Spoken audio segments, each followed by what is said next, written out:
So the members will notice that we have an amendment today that was passed out when we get to 624 FNA. So I draw that to your attention before we get to that. And we're going to, just so that everybody knows, before we actually call the dam bill 629 for a vote, we're going to take a break. Everyone has agreed, the leadership has agreed. We're going to have a caucus break because of an amendment that was submitted and some other issues that have risen regarding the dam bill, very important bill. So there'll be a short break, maybe 5 minutes, 10 minutes before we get to 629. Then we'll reconvene and go back to 629 and the rest of the bills. And we will have a caucus after, in the afternoon, after we hear 691 FN for the three bills this afternoon. And the last I looked on the website, this will complete our 21 bills. So, and we may, I'm told by the speaker, we might get some bills coming over early from the Senate that may come to us, but as of right now, we should be all set until March after today.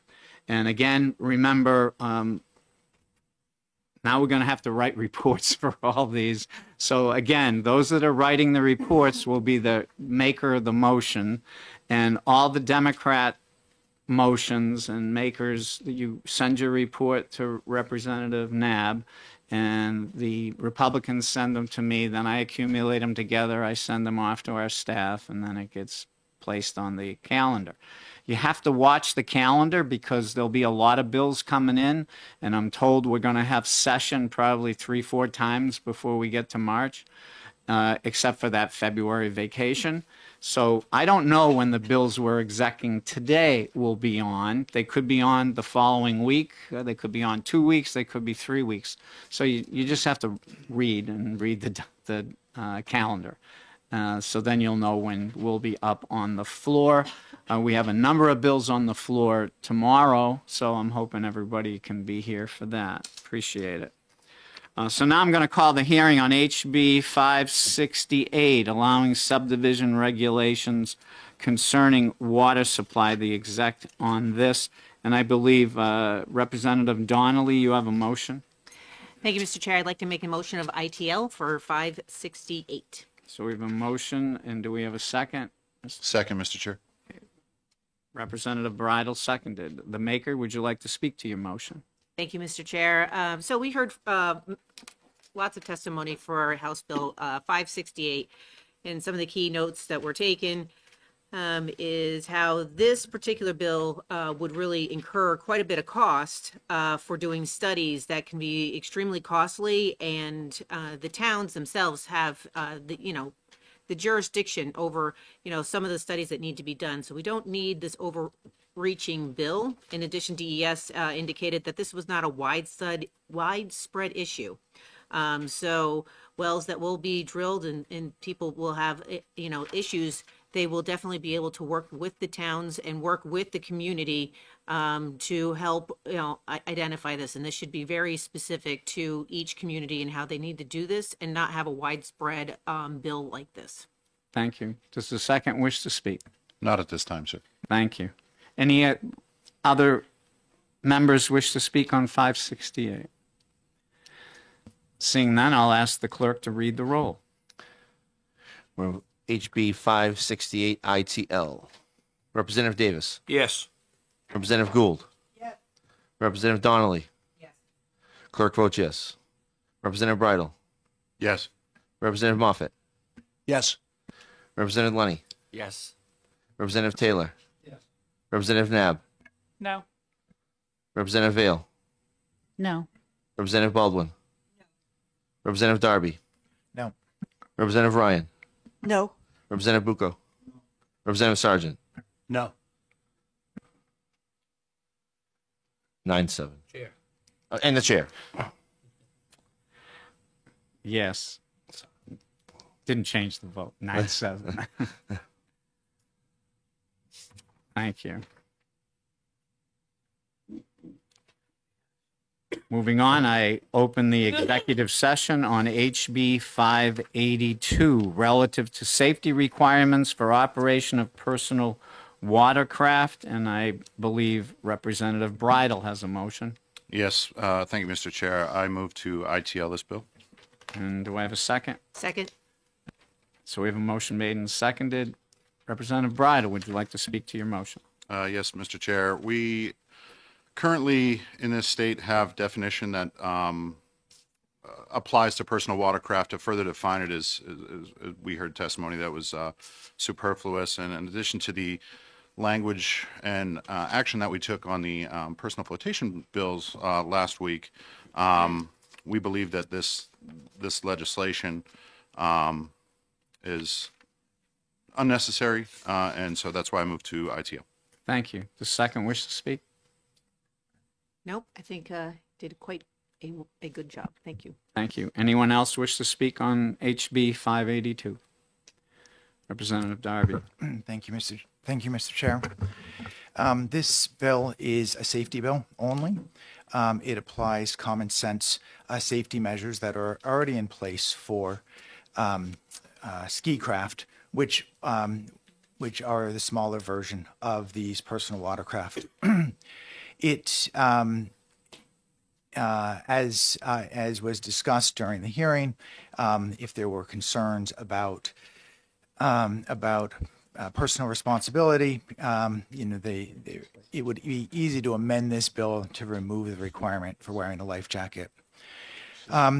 Just a couple of comments on some of the testimony that was received during the hearing that, being the sponsor of the bill, I couldn't comment on.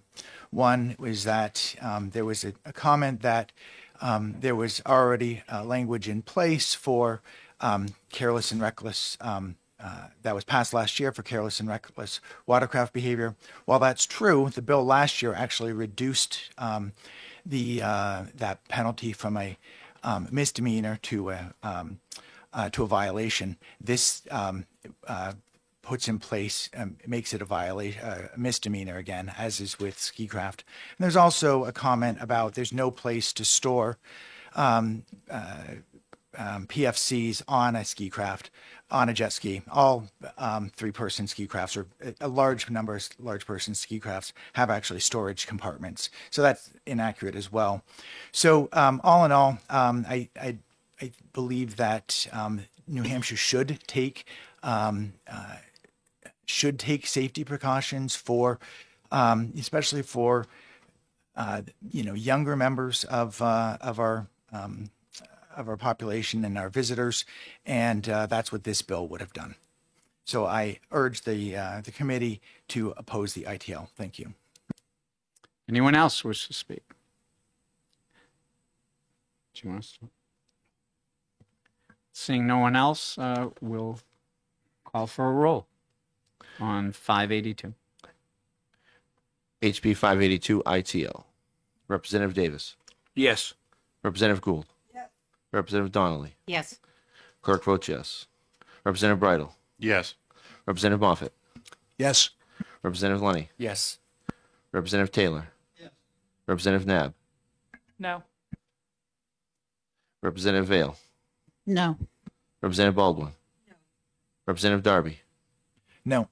Representative Ryan. No. Representative Bucco. Representative Sargent. No. And the chair. Yes. 9-7. Thank you.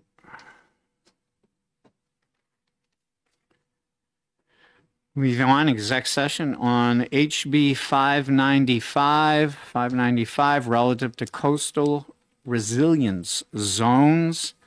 I have a new maker, Representative Nab. Do you have a motion? Thank you, Mr. Chair. I motion we retain this bill. And I see the second, Mr. Representative Bridle. The second. Anyone else wish, does the maker wish to speak?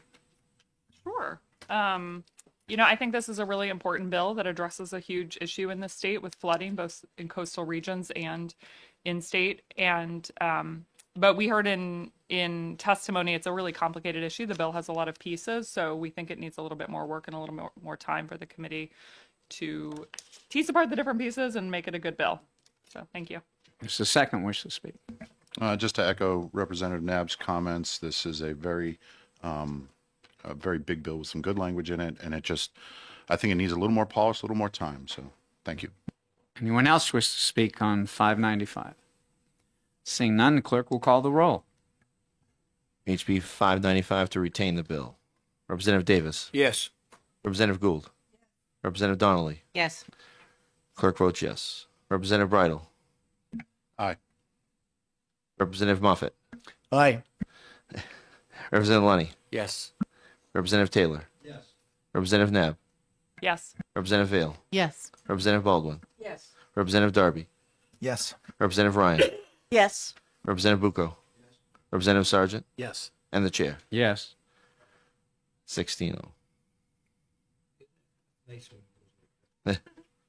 And for the record, I'd like to welcome Representative Moffett, who's filling in today for Representative DuPont, who was not able to be here. Welcome to Resources. It doesn't go any. Question was asked the chair, what happens if we retain it? It doesn't go anywhere. I report it's retained. You won't see it on the calendar. It's just retained. And we'll deal with it with the other retained bill that we already have, and maybe more after the summer. And then we have to report it for our freshmen. Then we have to report it to the general court, and it will be on the calendar in January for whatever we decide we're going to do with it. Okay, thank you. Exec session on HB 607 relative to funding the Hampton Beach Area Commission and making appropriations therefor. I have a motion from Representative Bridle, Yes, thank you, Mr. Chair. I motion ought to pass. and I have a new second, Representative Vale. I second. Thank you. Does the maker wish to speak?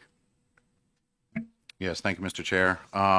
This policy recognized that the Hampton Beach and the Area Commission that was created via statute in 2003 really helps identify Hampton Beach as an economic driver for this state. And I think passing the funding of this bill is good policy. And one of the concerns that was brought up was the financial issue. And I know there's a financial component to this, and we wanted to pass that on to them. But as far as the policy goes, we think this is good policy. So thank you, Mr. Chair. Thank you. The second wish to speak. My colleague has done a good job of covering my remarks. Thank you. Thank you. Any other comments on this bill? Representative Darby. Thank you, Mr. Chair. I agree that Hampton Beach is important for the state. It's also important for Hampton Beach, including the businesses of Hampton Beach. I don't believe that the state should bear the entire cost of the maintaining the funds to run this commission. I think it's fair for the state to provide some. There's already a statute in place that allows the commission to receive gifts and other funds to support themselves. So I won't be supporting this as written. I think that there should be some recognition that other funds need to be coming from local sources as well.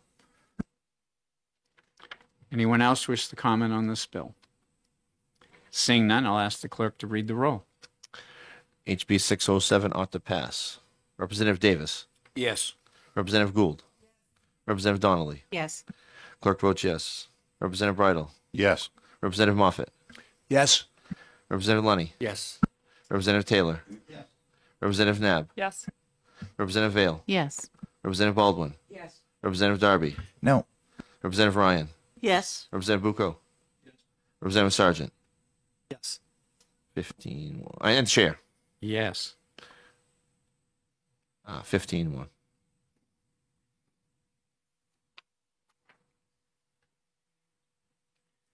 If I can put this on consent, do you have a problem with it? Okay. I think they'll do that, and then after consent, if it passes, it'll go to finance. Moving on.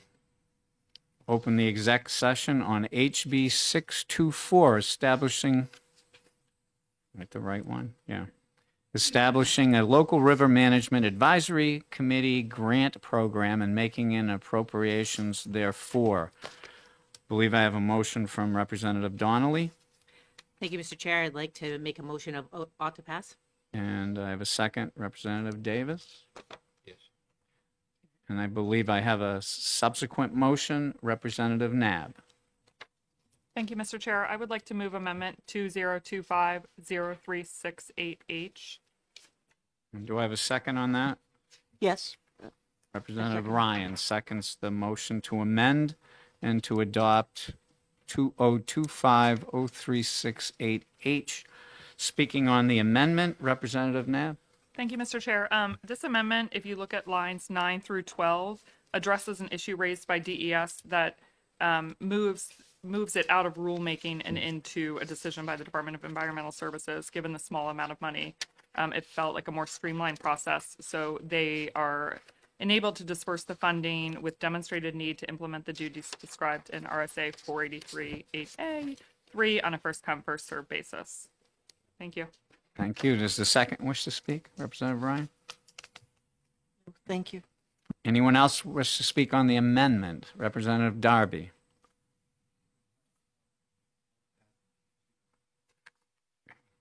Any other discussion on the amendment? Seeing no hands, we're going to vote on the amendment. And after that, if it passes, we'll vote on OTPA. So on the amendment, I'll ask the clerk to read the roll.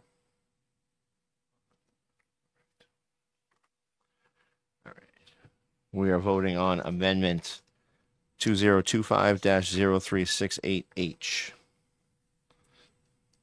Representative Davis. Yes. Representative Gould. Yes. Representative Donnelly. Yes. Clerk votes yes. Representative Bridle. Yes. Representative Moffett. Yes. Representative Lunny. Yes. Representative Taylor. Yes. Representative Nab. Yes. Representative Vale. Yes. Representative Baldwin. Yes. Representative Darby. Yes. Representative Ryan. Yes. Representative Bucco. Yes. Representative Sargent. Yes. And the chair. Yes. 16-0. The amendment passes 16-0. So now we'll entertain another motion from Representative Nab. I motion ought to pass as amended for 624 FNA. Representative Ryan? Want to second that? I second that. Thank you. So we have a motion made and seconded, OTPA on 624. Any other discussion? Thank you, Mr. Chair. I definitely support funding the local river management advisory groups. I think that this bill should have provided an option to receive funds from other sources, including gifts and any sources that come from that can come from federal grants and things like that. I'm going to vote for it, but I do wonder if we should consider fixing this in the future to allow for a wider input of funding so the state doesn't have to keep paying. Thank you. Any other discussions on the motion OTPA? Seeing none, I'll ask the clerk to read the rolls. HB 624 ought to pass as amended. Representative Davis. Yes. Representative Gould. Yes. Representative Donnelly. Yes. Clerk votes yes. Representative Bridle. Yes. Representative Moffett. Yes. Representative Lunny. Yes. Representative Taylor. Representative Nab. Yes. Representative Vale. Yes. Representative Baldwin. Yes. Representative Darby. Yes. Representative Ryan. Yes. Representative Bucco. Representative Sargent. Yes. And the chair. Yes. 16-0. Consent. Consent. I'm now going to temporarily adjourn the executive session on the rest of the bills for this morning for 5 minutes. We're going to have a caucus, both Republicans and Democrats, a caucus, and we'll be back in about 5 minutes. It shouldn't be a long caucus, so I have to ask those in the rear, could you please exit for 5 minutes, and we'll see you back here. Thank you. A short adjournment.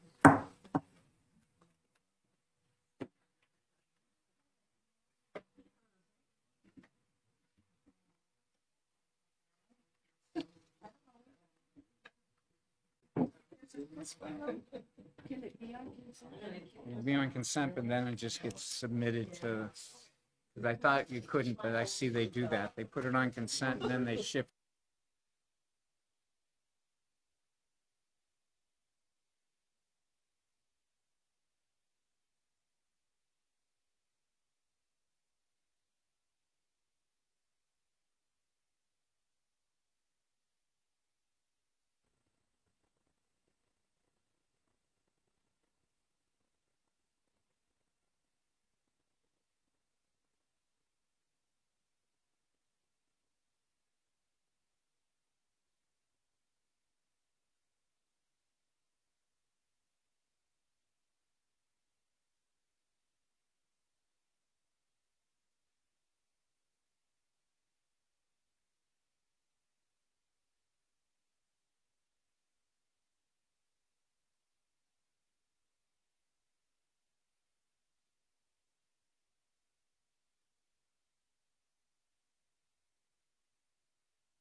We're waiting for everyone to return, and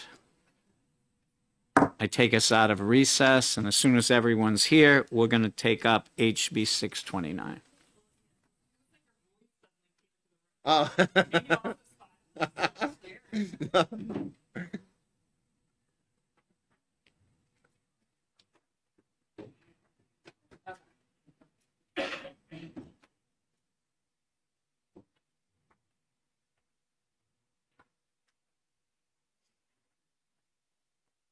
Who's the new guy? I didn't introduce him. We don't have this.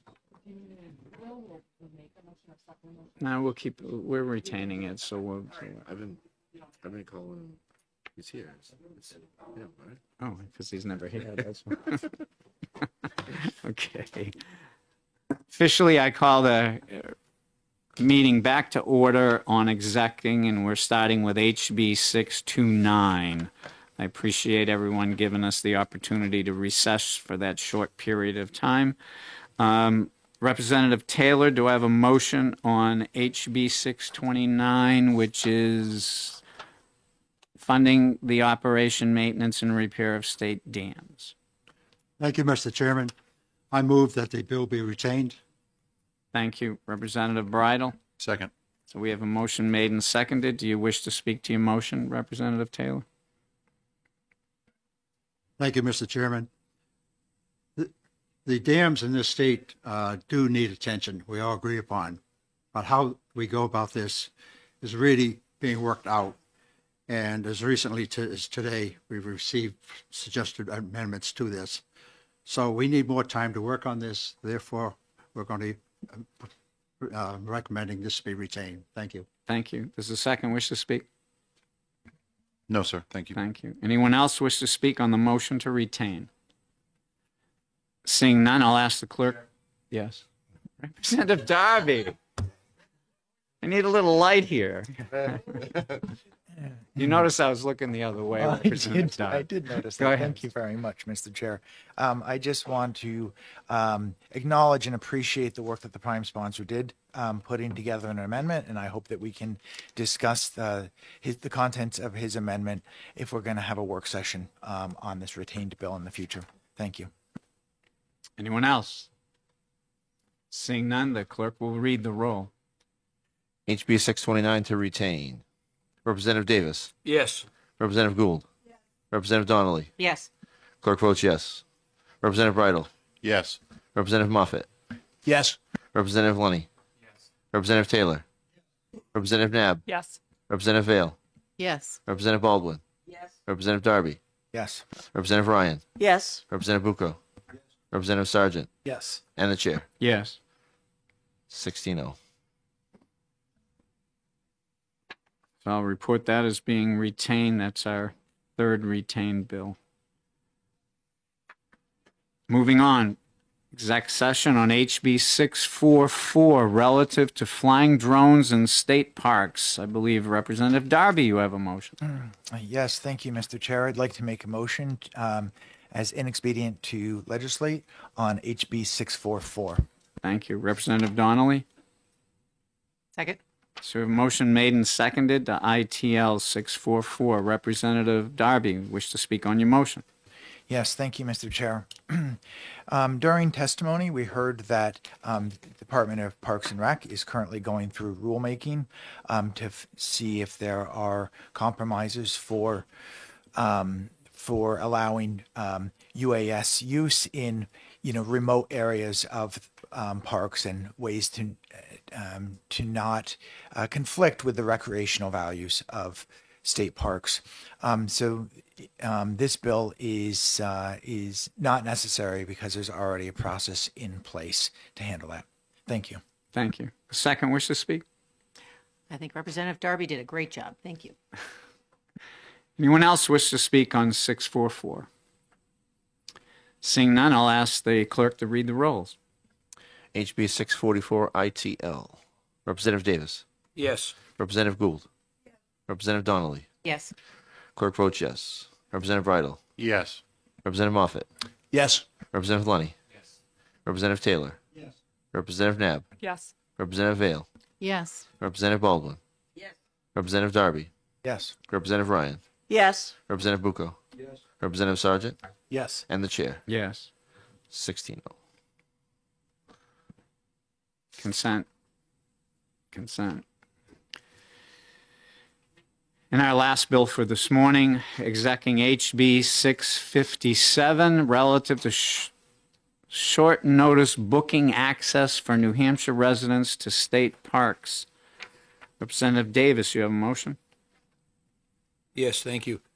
I move to ITL. Thank you. Representative Gould?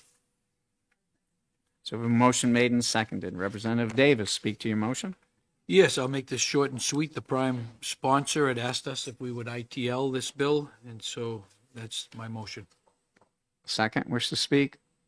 No. Anybody else wish to speak on this? Seeing none, I'll ask the clerk to read the roll. HB 657 ITL. Representative Davis. Yes. Representative Gould. Representative Donnelly. Yes. Clerk votes yes. Representative Bridle. Yes. Representative Moffett. Yes. Representative Lunny. Representative Taylor. Representative Nab. Yes. Representative Vale. Yes. Representative Baldwin. Representative Darby. Yes. Representative Ryan. Yes. Representative Bucco. Representative Sergeant, Yes. and the chair. Yes. 16-0. Consent. Good.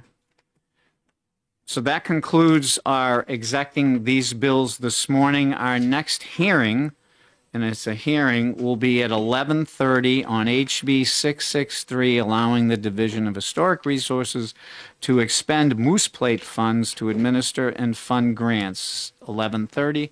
So we'll adjourn till 11:30. Thank you very much. We'll see you then.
Helps if I turn on the mic. Good morning, welcome back to Resources, Recreation, and Development. I call the hearing to order on HB 663, allowing the Division of Historic Resources to expend Moose Plate funds to administer and fund grant.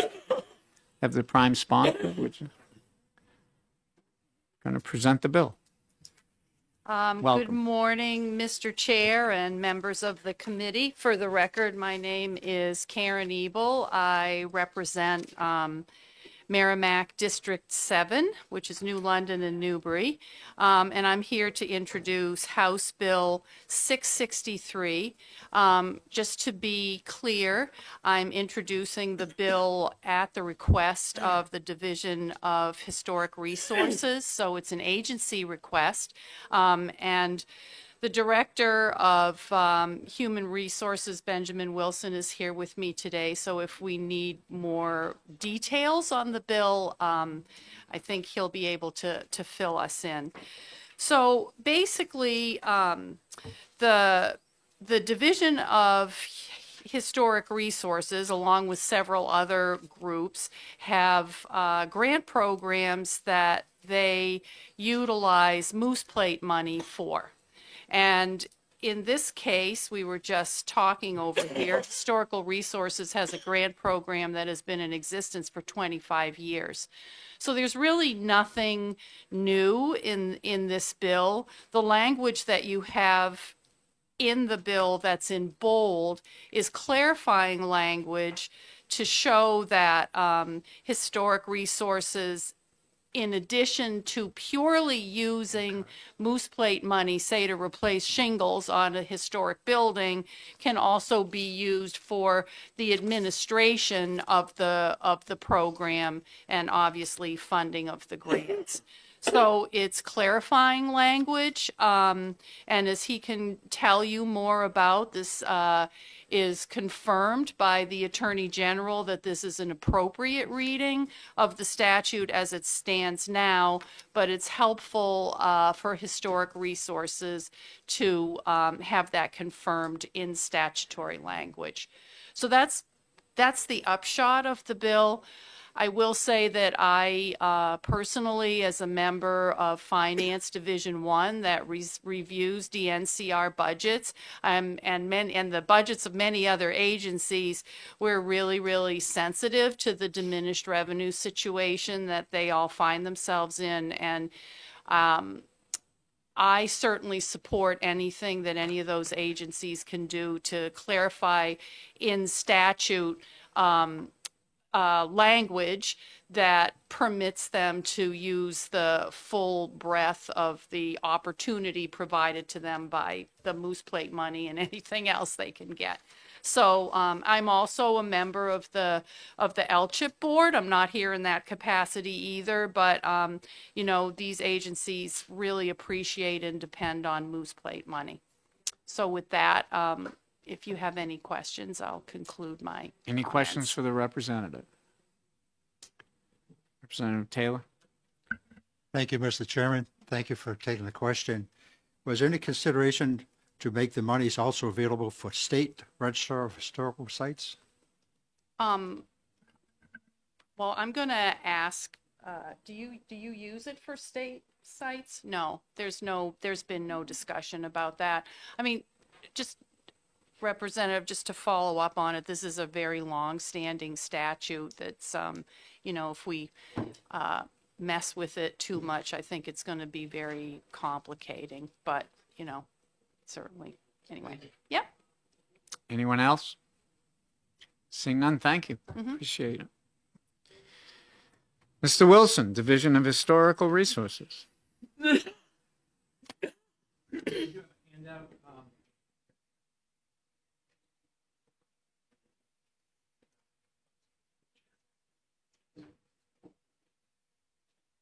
I'm handing out a packet that has some information that to.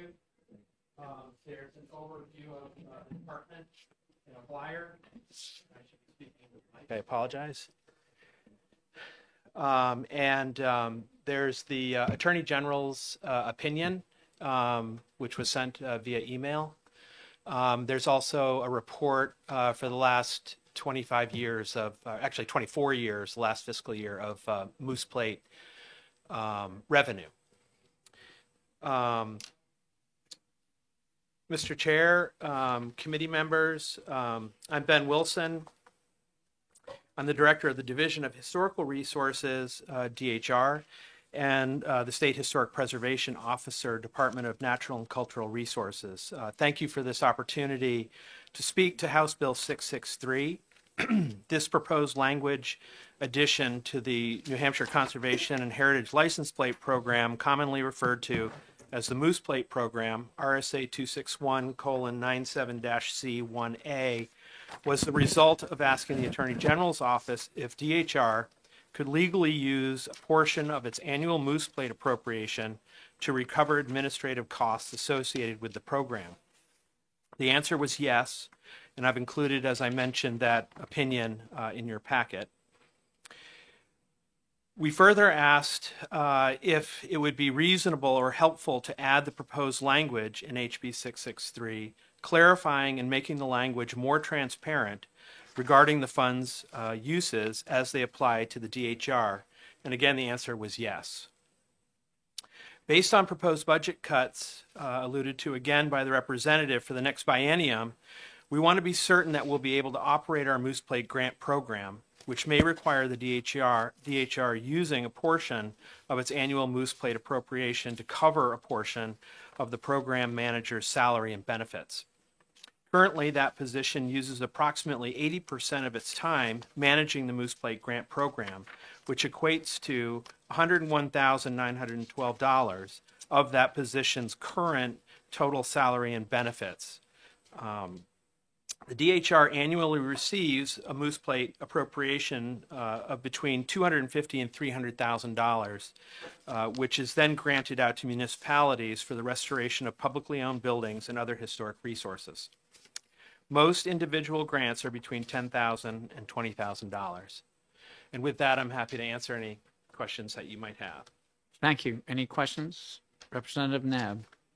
Thank you, Mr. Chair. Thank you for taking my question. The appropriation of the $250,000 to $300,000, that's what you get from the state, and then you get just this other chart is the additional monies you get. So that's the total program. Thank you for the question. That's the total program amounts, and the $250,000 to $300,000 is what is appropriated through our department. I apologize that I don't have our entire department appropriation, which is larger. But depending on department priorities, we receive an appropriation of $250,000 to $300,000. My follow-up. Thank you. So I just wanted to clarify, you're not using half of all the Moose Plate money toward this position. You also, no. The total program is over, looks like $1 million a year you get in revenues. Yes. Okay. So yeah. So yes, and there are many agencies that receive Moose Plate money as a whole. Okay. All right. Thank you. Any other questions for Mr. Wilson? Seeing none, thank you for your testimony. Could I just answer the representative's question on historic register? So the state register, we consider that survey, and that is another program that the department, the division operates, and it's in your handout, the overview. Unfortunately, we don't have appropriations specifically for survey work for the state register or National Register. And I wish we did. We've talked with our nonprofit agencies in the state, like the Preservation Alliance, New Hampshire Preservation Alliance, to possibly create a bank where monies could be applied for to then be able to do that survey work for State Register of National Register. Thank you. Sure. Anything else? Seeing none, thank you for your testimony. Is there anyone else who wishes to testify on House Bill 663? Representative Sargent with the blue sheets and the online. So online, we have 9 in favor, 5 opposed, but 2 of those 5 submitted attachments that relate to other bills. So I think 2 of those opposed are by mistake. One is for the fluoridation, one is for the other bill we're considering. And then here on the blue sheet, 2 in favor. Blue sheet, 2 in favor. And seeing no one else approaching the mic, I'm going to close the hearing on House Bill 663. And we'll be back at 1 o'clock for House Bill 683 FN relative to off-highway recreational vehicles. And then at 1:30 we have HB 691 FN prohibiting the addition of fluoridation chemicals to public water systems. Subsequent to that, both parties will have a caucus, and then we'll come back and exec those three bills. So thank you very much, and enjoy your lunch, and we'll see you after lunch.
Mike, good afternoon. Welcome to Resources, Recreation, and Development. I'm going to open the hearing on HB 683 FN relative to off-highway recreational vehicles. As you can see, I have quite a few of these pink cards with people that would like to speak, and we always love to hear from everybody that wants to speak. But I just ask you, if somebody before you or the 10 people before you said the same thing, it would be helpful if you'd give us your name and address and who do you represent and how do you feel. You don't need to repeat what everybody else said, but I want you to be able to come forward and let us know you're here and how you feel. I have one card in here. Somebody wanted 10 minutes. I would hope that that was a little slight exaggeration, that maybe it could take a little less. That would be nice, but we don't want to cut you off. So I'm going to start with the prime sponsor, Representative Mike Willett, Coos County. Representative. I notified it right across the hall when 691 comes out, because I don't want to waste your time by being here on my time, since my committee's meeting was somebody come get me. We can try to ask Representative Sargent if he can remember to come get you.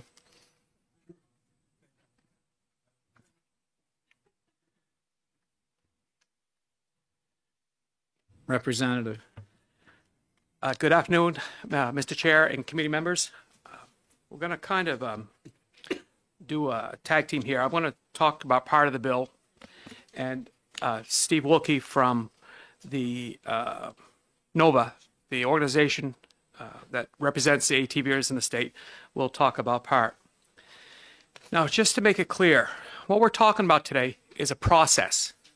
We're not talking about opening roads. We're not talking about whether ATVs are good, whether they're bad. This is a process. And this is a process that has been developed over the last 10 years and has worked very well in Coos and Grafton counties. As you know, as the sport has grown, you need trails. And sometimes to get to one section of trail to another section of trail, if you don't have a cooperative landowner, you need a piece of road to connect them. And it's either a town road, could be class 6, could be class 5, 4, and occasionally you need help from the state of New Hampshire to connect to trails. So what we found to be the right process and keep everything transparent was the club will come to the town, say, we need this section of road to connect our trails. They'll meet with the selectman will look it over, talk with the Public Works Department, talk with the Police Department, and if they think it can work, the next thing they do is notify all the abutters and schedule a public hearing. Then the public is notified through newspaper ads, online, and through mail to all the abutters, and then there's a public hearing. Then the selectmen make the decision whether they want to open it or not. Now, when we add the part in there for the state roads, it's the same process. It goes from the club to the selectmen. Public hearing, butters noticed, then if everything passes and the selectmen are happy, then the DOT is approached, and the DOT, using their roads course, is always a final say. So it's very transparent so that everybody involved, the club, the town, the abutters, all know what's going on. Everything's above board. And so when there's a problem, the town always has the ability to reverse this decision at any time.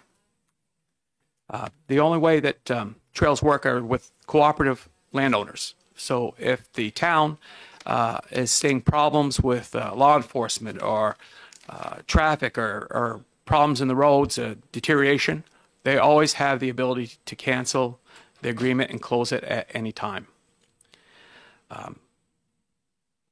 That's the way it has worked in Coos and Grafton County and been very successful and again, being very transparent. This part of the bill is just expanding it to other counties so that they have the ability, and this process is in RSA. So it's just adding it to other counties to be able to have the same process if they want to. Nobody says they have to. Nobody says they shouldn't. Doesn't matter. But it avails the process to them if they'd like to. So again, this really has nothing to do with whether you like ATVs or not. It's all about a process and a transparent process. And as far as that goes, that's my part of the bill. Steve Wilkie from Nova will come up and talk about the changing it from the on the verified notification and how that works right now. Do we have any questions for the representative before he leaves his seat? I don't see none. Thank you. Okay. I didn't see any. Good. Thank you very much. Hi, thank you for hearing us and listening to this bill.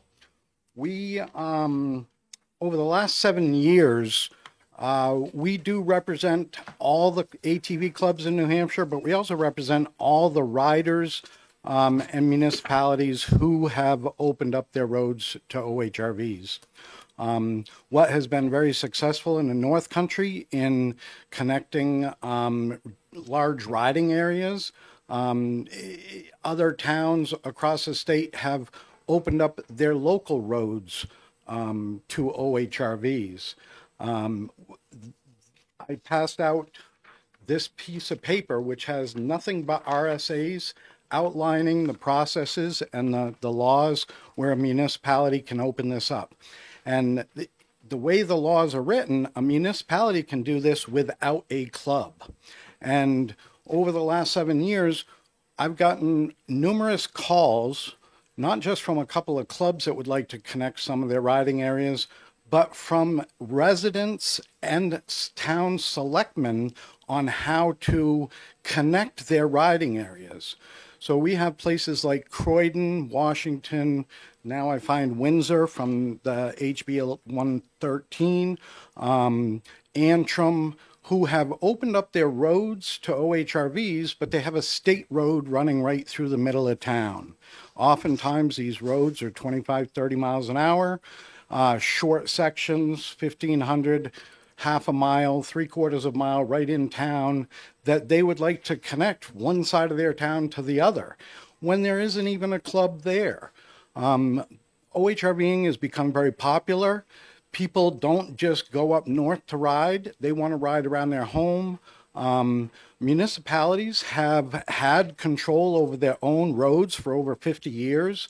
And a lot of municipalities have opened up their Class 6 roads to OHRVs over 50 years ago. And those are long-standing ordinances. It was 2014 that they added Class 5 roads and 4 roads, and it was 2017 that they added Class 1 roads and 2 roads, which is what connected the major riding areas up north. So the towns in the central and southern part of the state are like, hey, they're getting that benefit up there. Why don't we have this benefit? And over I had to say, well, on a state road, you can't do it unless you're in Grafton and Coos County. They're like, but we've opened up all our roads. The RSA even says that we have control over all the roads in our town limits, except for that state road. So all we're doing is asking to add these 5 other counties where I have received calls from different individuals and towns on trying to get on these small sections. It's not to connect major riding areas like Ride the Wilds was. So this is kind of an unintended consequence of the tight laws that we did up north, focused just on Ride the Wilds and the larger riding areas. And we would like to extend that to these other 5 municipalities. So when the verified mail came out, it was targeted that these clubs had to pay for that. And that was all fine and dandy when you've got a club up north with 800 members. They make, $15,000 a year. They can afford it. But some of our clubs down in central and southern New Hampshire only have 40, 50 members in their club with 10 miles of trail. And they need a half a mile of road to connect They're riding areas. So we're not talking about making Ride the Wilds south or connecting all the riding areas. We're just giving back local control to these municipalities to open up their short sections of road through a rigorous permitting process, which starts at the town with notifications, abutter notifications, public hearing, then with all that paperwork, apply to Bureau of Trails. Once Bureau of Trails goes through their list, then they pass it on to DOT. They go through their list. Department of Safety gets a look at it, and then it goes back to the town, and the town allows it to be opened.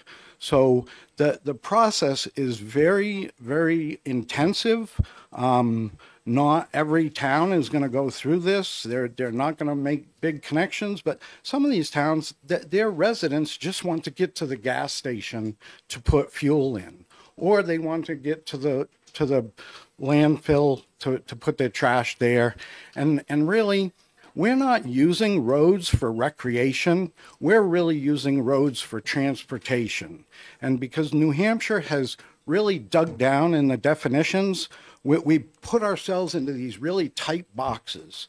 And I would just like to encourage you to pass this bill so that the local municipalities can have the power and control upon themselves.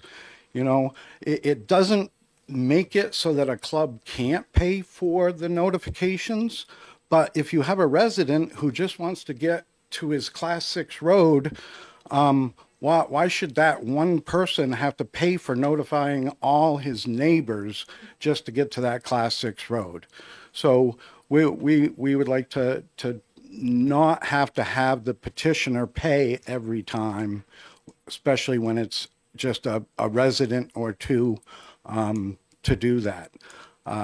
In Claremont, where my local club is, we used to go to the city every year for permission. They would sign a permission form. When the butter notification law came to be in 2019, we had to go back, and for a 1.25 mile road, we had the city send out 297 notifications. It cost our club close to $1,000 to get notified for a 1.25 miles of road. They included all the Class 6 roads that were already open. Out of the 297 notifications, some of them, it was 2 or 3 per residence. So a married couple, that was 2 notifications. So we had to pay that double notification. At the hearing, 11 people showed up to just be there. Out of the 11 people, 6 spoke out against it, and only 2 of those people who spoke against it lived on that 1.25 mile road. So out of almost 300 notifications, we really had 2 abutters along that whole section who spoke out against it. The city council passed it. The club was able to pay and do that. Now, we have 4 other ways up into what we call the cat hole trails, but the club doesn't want to spend, that money to just let the residents access that. We have our road from our parking up to there, but when residents want the access, it should be the residents who maybe pay for that notification process. The other thing we have in Claremont is at the racetrack, they just built a campground. The campground owner reached out to the club and said, hey, we want to connect to the cat hole. But there are 60 residents along that road, and it doesn't do anything for the club, but the campground wants access. So who pays? Would it be the club or the campground? So when it's up in the air like that, then nothing happens. And so it just seems like it's been targeted. The clubs have been targeted unfairly because it was all based on what's happening up north and not what is happening in these individual small places in central and southern New Hampshire.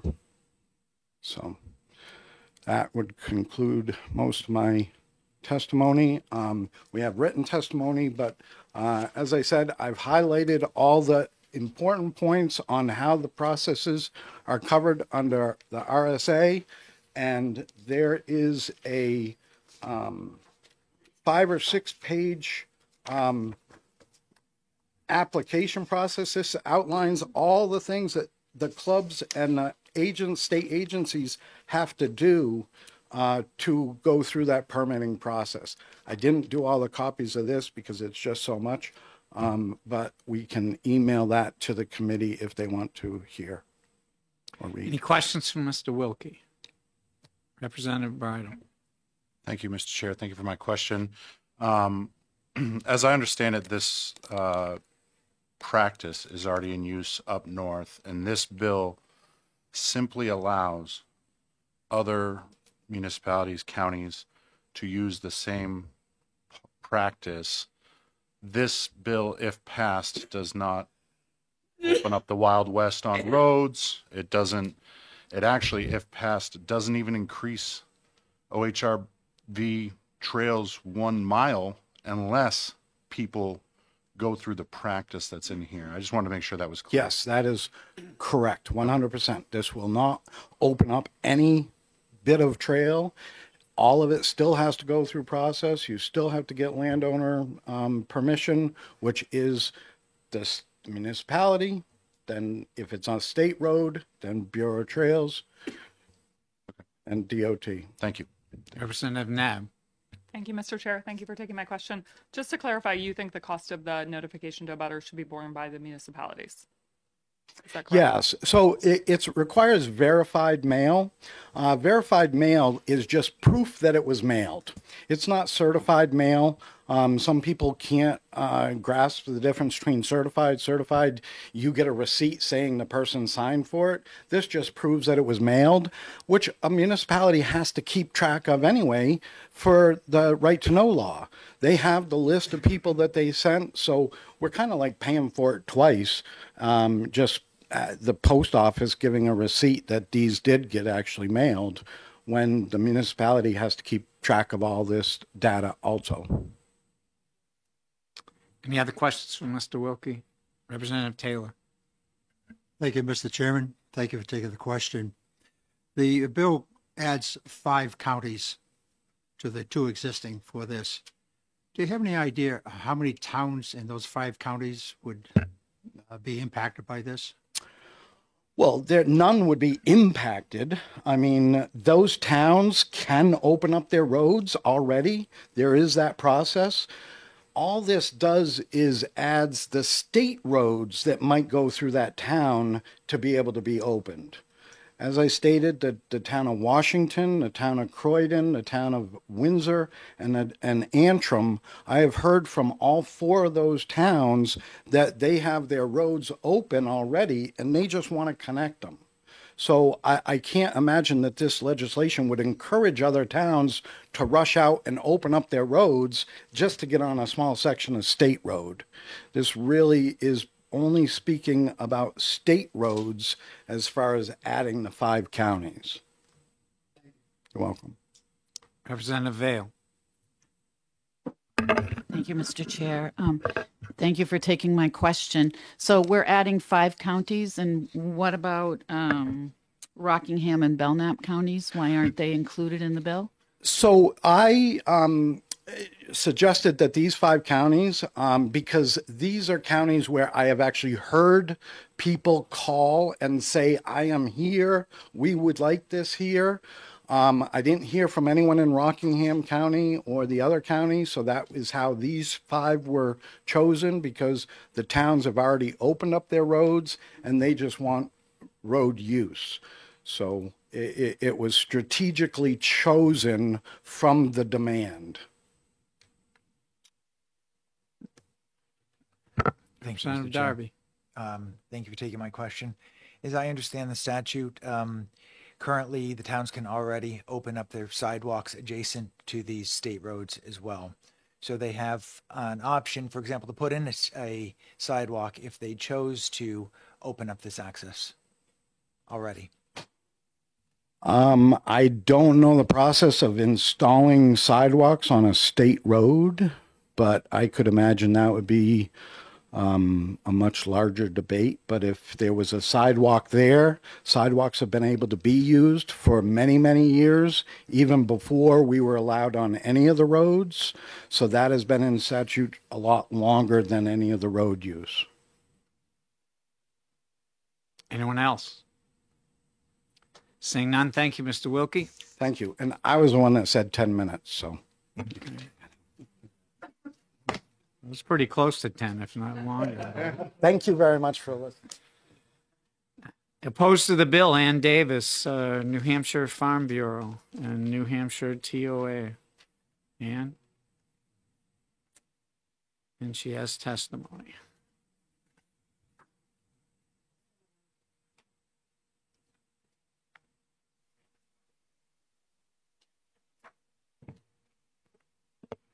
Good afternoon, Representative Chairman Harb and members of the committee.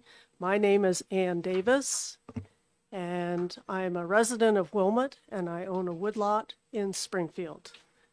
I am here today to testify in opposition to House Bill 683. I am a member of the New Hampshire Timberland Owners Association and the New Hampshire Farm Bureau Federation, and represent these two statewide landowner organizations on the HB 1188 OHRV Study Commission. This commission, as you probably know, was established in 2022 to find ways the state of New Hampshire could mitigate conflicts between motorized and non-motorized trail users. As a forest landowner, on occasion, we use an ATV when doing management work on our property. The machine is a useful tool and can access the woodlot where using our tractor is not practical.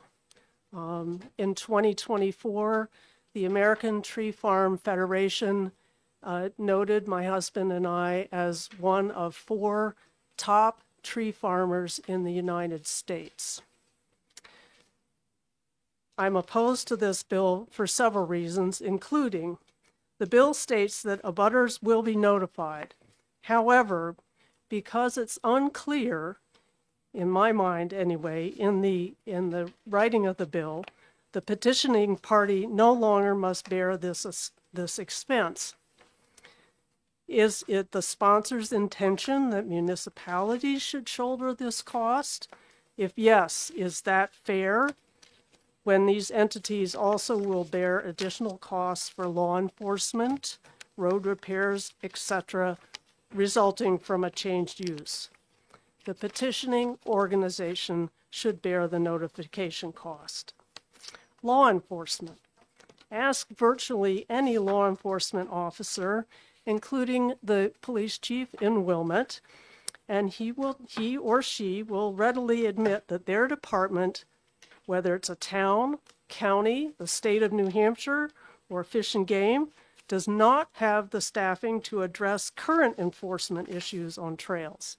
Expanding the opportunity for OHRV use on state roads in Carroll, Cheshire, Hillsborough, Merrimack, and Sullivan counties could increase the workload for these law enforcement folks who do not have the staffing to take care of the work that they already have. As a matter of fact, in Coas, there are 17 people per square mile. Grafton County, 55 people per square mile. In comparison, in Sullivan, the population density is 82 people per square mile. In Cheshire County, it's 110. Merrimack County, 169. And Hillsborough County, 338. So the possibility for a butter impact if this were changed, and yes, it would be approved through the town, but the change would cause an impact on these higher density counties. Safety. I think it would be dangerous to allow OHRVs on state class 1, 2, 3, and 3A roads in these counties. These roads are larger, they have faster speed limits, and they are mostly paved. And finally, as a member of the OHRV Study Commission, and I've been so for more than 2 years, the commission has 8 duties, including to study the positive and adverse effects of OHRV use on state and town roads, including Class 5 and Class 6 roads. I've included a copy of that commission's directives in my testimony. Furthermore, the commission is supposed to report its findings and recommend proposed legislation to the Speaker of the House of Representatives, the President of the Senate, the House Clerk, the Senate Clerk, the Governor, and the State Library on or before November 1st of each year. This has not happened. Although we have been informed of some OHRV bills, members of the commission have not had an opportunity to engage in an in-depth discussion of any OHRV bills that have been brought before the New Hampshire legislature this session. The chairman of the commission, who also is the lead sponsor of House Bill 683, should have given the commission members an opportunity to vet this bill before it was assigned to your committee. He did not. I urge members of the House Resources Recreation Development Committee to determine that House Bill 683 is inexpedient to legislate. Thank you for considering my views and concerns, and thank you all also for your work on behalf of all of New Hampshire's residents. It's always a pleasure to be able to have an opportunity to share our opinion before this body. Thank you. Any questions? Any questions for Ms. Davis? Thank you. Seeing none, thank you for your testimony. In support of the bill, Jonathan Piat? P-I... Yeah, you got it. Okay, thank you. Resident of Washington. Assume not D.C., right? Hello, ladies and gentlemen. I am John Piat. I am from Washington. You heard that name passed around quite a bit. If you don't mind, I'm going to show you real quick something that my town government planning board, which I am a part of, put out for the residents of our town. Our town is comprised of a lot of local residents, and we also bring in a massive amount of people from Massachusetts and Connecticut, and they all recreate in our town, and that's a big part of our economy. I work as a carpenter. I work for a lot of those people that are coming up recreating. So the town put out a while ago, in conjunction with a club in our area, this map. This is set up from the town of Washington. Shows you all these red lines kind of going throughout our Class 6 roads, which are open to all OHRVs, which includes four-wheelers, side-by-sides, and of the like. The green line going straight through, this is directly from their town, is the state road, and it divides our town. And this is not to reiterate what Steve Wilkie was saying, but we are one of the towns where a state road goes through.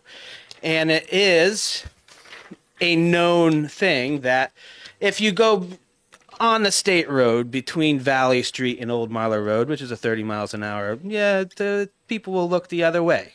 And to me, that's not okay. We are trying to get to the general store, which has a gas station, fueling. Snowmobiles have a trail that goes directly there, right across the state road. OHRVs are technically not allowed. We have multiple lakes around the area. A lot of summer camps, summer residents. They are mostly using side-by-sides to get around town. I have spoken to our chief of police, Murdo, our policeman, Mark Dressel, our fire chief, and our excuse me, don't have anything in front of me. The town garage, Ed Thayer, he runs our town garage and takes care of the roads, and they are all in favor of opening up our roads and getting links to these trails, which are Class 6 roads. We have a great network of Class 6 roads. I use them. Multiple people use them, walking, and etc. But the state road in between is blocking us, and we would like to have the opportunity to be able to explore the possibility of opening that up and making it actually legal. Whereas the snowmobiling is getting smaller and smaller, our general store is getting less and less people coming there during the winter, making it harder for him to stay open. And bringing in this state road into some use in the 30-mile-an-hour zones, at least, we can achieve a little bit more income coming into that general store. And we don't want to lose our general store. We want to open up the roads that are applicable, do it responsible with a good signage, working with the police, our police department. Our police department and fire department both have gotten grants for side-by-sides so they can get out onto the roads if they need. Murdo, he's the chief of police. He worked in Henniker, opening the trails there. And he told me that he was surprised on the lack of incidents that occurred in that area. He was kind of against it at the first. And so he's on board in Washington, bringing on board to connect those trails and opening up certain corridors just to make links to our Class 6 roads. And that does pertain to some state roads. So that is basically my bit. Thank you. Any questions for Mr. Pia? Don't see any. Thank you very much for your testimony. Opposing the bill, Gary Newfield from Randolph. Mr. Newfield. Thank you, Chairman, committee members. I appreciate the opportunity to be here. My name is Gary Newfield. I live in Coos County in the town of Randolph, and I've seen firsthand the conflicts that have arisen with OHRVs and the general public. I'm the chairman of the Randolph Conservation Commission and on the local zoning board of adjustment, and I'm a member of the OHRV Study Commission representing the New Hampshire Association of Conservation Commissions. I write in opposition to HB 683. I feel that this bill is an end run around public notice by taking away certified mail notification of abutters. When a landowner wants to make changes to their property, a abutter notification is key to making sure that citizens are aware of changes to their community. OHRVs have a huge impact on the makeup of the community through which they travel. An appropriate notification by certified mail should remain the standard way to communicate with affected citizens. We all know that Fish and Game and local law enforcement are understaffed. Therefore, opening more roads to OHRVs is nothing short of a recipe for disaster. The OHRV Commission is well aware of this, as it is a frequent topic of discussion. Paul Doherty, past commissioner of Fish and Game, when dealing with conflicts between snowmobiles and non-motorized recreationists, said the way to end the conflict was to separate the users. OHRVs are designed to be used on trails, not roads, not in close proximity to homes where they disturb the peace and quiet of the neighborhoods. Also, in the North Country, abutters have given up filing complaints about OHRVs because of the lack of law enforcement. By the time the complaint is filed, the OHRVs are long gone and/or there are no law enforcement officers available. Expanding OHRV activity in this current environment is just plain wrong and would do a disservice to the general public. The state also has spent thousands of dollars litigating OHRV's disruption of a neighborhood in Gorham, New Hampshire. If the state had followed Paul Doherty's prescient thoughts, this issue would never have occurred. Passage of this bill will only exacerbate the continuing conflicts of OHRVs versus homeowners. The state is entering a time of fiscal uncertainty, and this is no time to be opening the door for more lawsuits. I therefore am opposed to HB 683 and ask you to oppose the bill. Thank you, sir. Any questions for the speaker? Seeing none, thank you for your testimony. Thank you.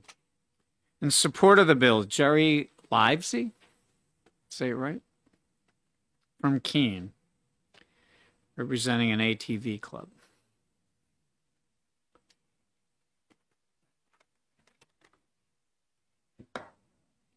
Good afternoon, everybody in the committee. I just try to keep it short. I represent the Mount Pisgah ATV Club, where we have 2 trail systems, one in Winchester, New Hampshire, and one in Hinsdale. We operate a very extensive trail system in Pisgah State Park, where we have also upgraded the trail system there We share that trail system with hikers, walkers, equestrians, snowmobiles, and dog sled mushers.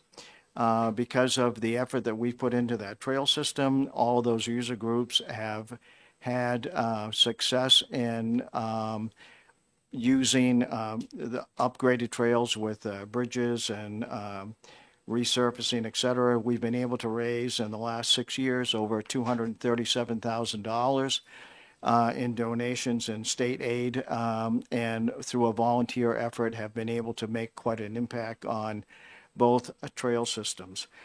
As a club, we have 7 miles in between the two trails where we have landowner permission to make a connector trail, which will cross just simply one short road on Route 63. And then we have asked the town of Hinsdale to exit 119 on the North Hinsdale Road to be able to access gas and some restaurants and a few other municipalities on that side.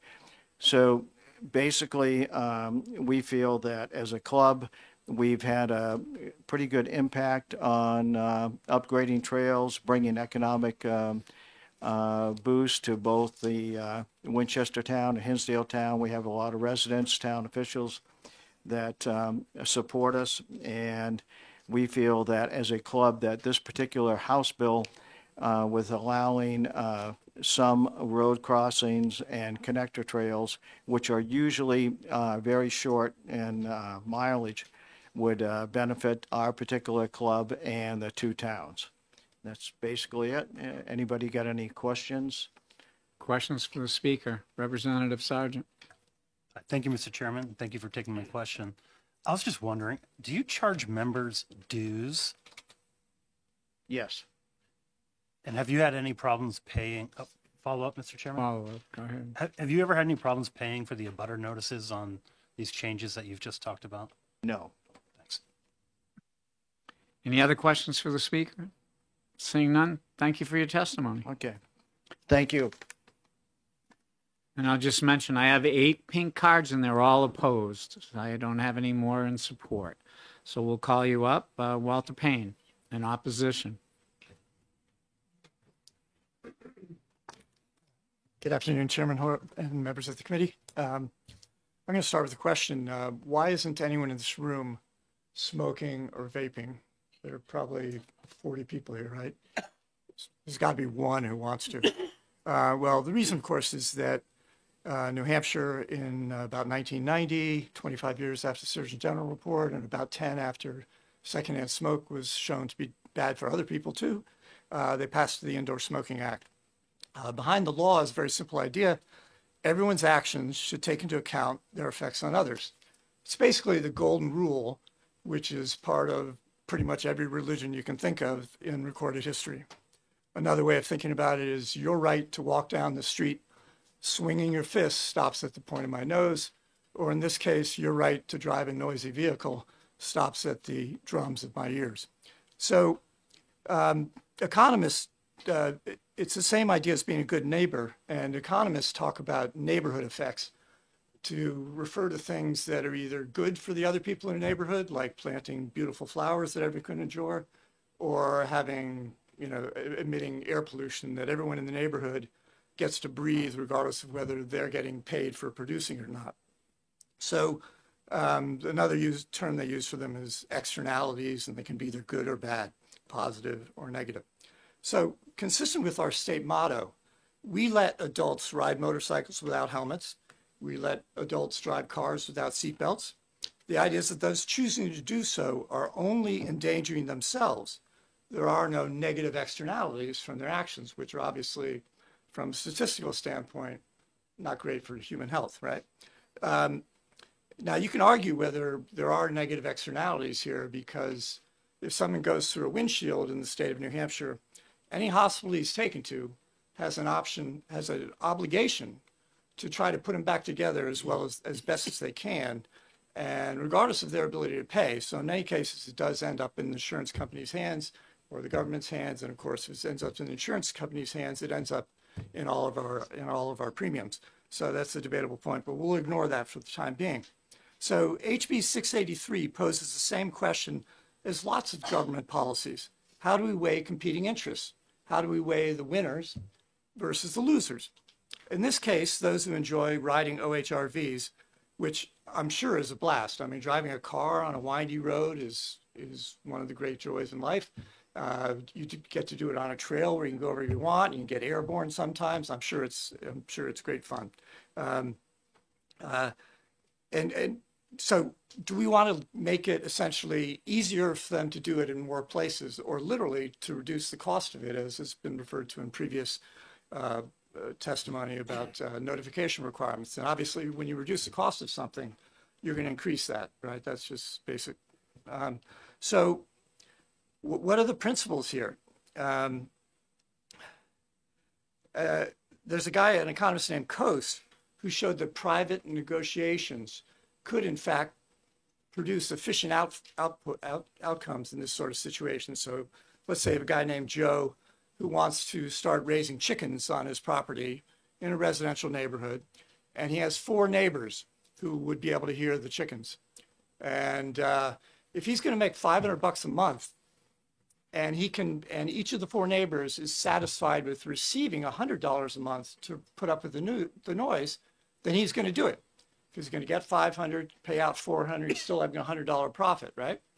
But if the 4 neighbors say, no, I need 150 so to be woken up every morning, then you're up to $600.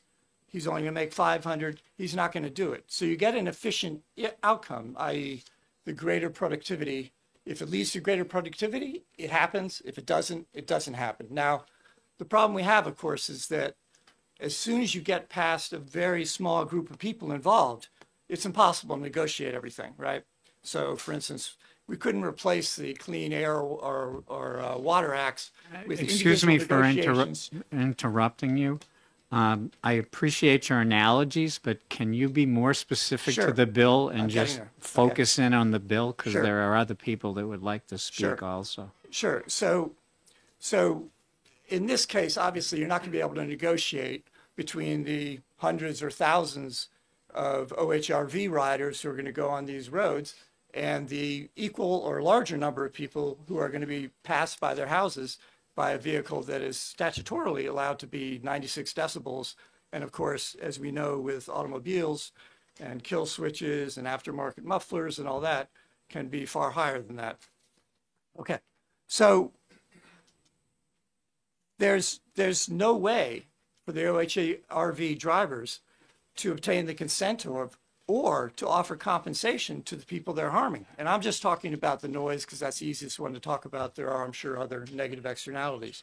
So how should legislators weigh these competing interests? Well, a guy named Mancur Olson wrote a book called The Logic of Collective Action, and he made an important point, which is that if you have a concentrated group of winners against a large but smaller, more diffuse losers, the small group of winners is likely to win in politics because they're going to have the incentive to devote a lot of their resources to lobbying. So that's basically why we have billions a year spent on biofuel subsidies, even though no economist, agricultural farmer, everyone knows it's a scam.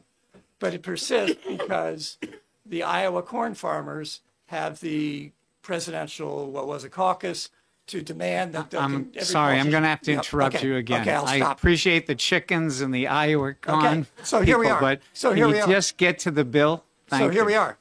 So the bill cannot be, whether it's good or bad policy, cannot be judged by how many people support it or don't support it, because the people who support it are going to do their favorite thing in life, or maybe second, I don't know. Their favorite more at someone else's expense. Whereas all the people who are going to hear a vehicle every 5 minutes, every 10 minutes, depending on where you live, they're going to lose just a little, and they probably don't even know about this law. But I assure you, every OHRV club in New Hampshire knows about this law. So leaving aside these general principles, just a couple of practical issues. As I said, there's a 96 decibel limit on OHRVs, but that's pretty loud to begin with. But we all know that engines can be tuned and driven a certain way. They're going to be a lot louder than that. And there are no annual inspections. And even on automobiles, which do have annual inspections, at least where I live, there's no limit to the number of people with their tuned Audis or Hondas who want to tell me on Friday night or Saturday night that they can easily go over 100 decibel as they accelerate past my house. And I've talked to police about this. Most towns do not have a decibel meter, which, by the way, takes 2 police officers with certification to operate it and all that. So it's much harder to enforce than speed. And we're not enforcing it for cars, at least where I live. I don't know about where you live, cars or trucks. And I don't see how we're ever going to enforce it for OHRVs. Secondly, the law talks about obtaining the permission of abutters. Now, the notion of abutters makes sense if you're talking about putting up a fence, like you can't be too ugly for your neighbors. But if you're giving permission for someone to ride vehicles that can be 100 decibels on your property, really the relevant range should be anyone who can hear it.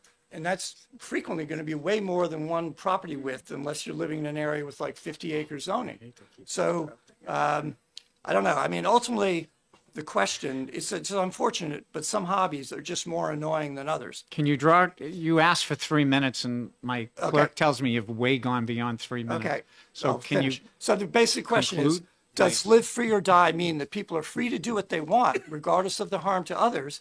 Or does it mean that residents are free to enjoy the quiet enjoyment of their homes without a very good reason, like a fire ambulance or a truck delivering needed supplies? And just as for the second speaker is explicitly arguing that the government should somehow subsidize new permitting for OHRVs. Now, the government generally subsidizes things that have positive externalities. We pay for K through 12 schooling so people will be able to get a job and not become criminals. We pay for public vaccination because that's thought to provide health benefits. But why would the government subsidize something that has basically negative externalities? It just doesn't make any sense. And I think that's about it. But thank you for your time. Any questions? Yeah. Any questions? Seeing none, thank you for your testimony. One final thing. Climate change is obviously the mother of all negative externalities, and it has to be acted on by pricing carbon. Thank you. Thank you. Speaking against it, Captain Eastman from New Hampshire Fish and Game. Captain Eastman. Thank you, Mr. Chair and committee. I am here on the behest of the Fish and Game Committee, and they are opposed to this bill. They're opposed for several reasons. I can certainly go over those. I've been OHRV coordinator for going on 6 years, and in those almost 6 years, we have worked to get OHRVs off the road. For instance, just a couple of years ago, I passed a bill that if a OHRV was registered for the road, it could not register as a recreational vehicle. And this was really to thwart the Montana plate issue, for which someone could ride on any road unregulated and would really put a black eye on the OHRV community. So I'm not really speaking about the first part of this bill and notifying the abutters. I'll leave that to Chief Rennie to speak to. I guess my biggest question about this bill and expanding OHRV use on highways is that in my 6 years, one of the biggest complaints, especially when I came in here, was road usage of OHRVs. I think to say that it's been successful in Coos County is not true. The town of Dummer decided within my time to close their roads due to the complaints of their residents. And once again, just a couple weeks ago, we were here speaking about how depressed the Coos County is and how OHRV use in that county it brings in so much revenue to them that we needed to open up 10.5 miles of the headwaters property for use of OHRVs. But now 2 weeks later, there's enough to go around to every other county, and we should open up those counties. I just don't understand that if this is really helping Coos County, then why is it not helping it out, or why are we introducing a bill that would take or deter or take money away from that county? And I think that's just one question that you may not hear. So I think the long and short of it is that this original law was part of Ride the Wilds.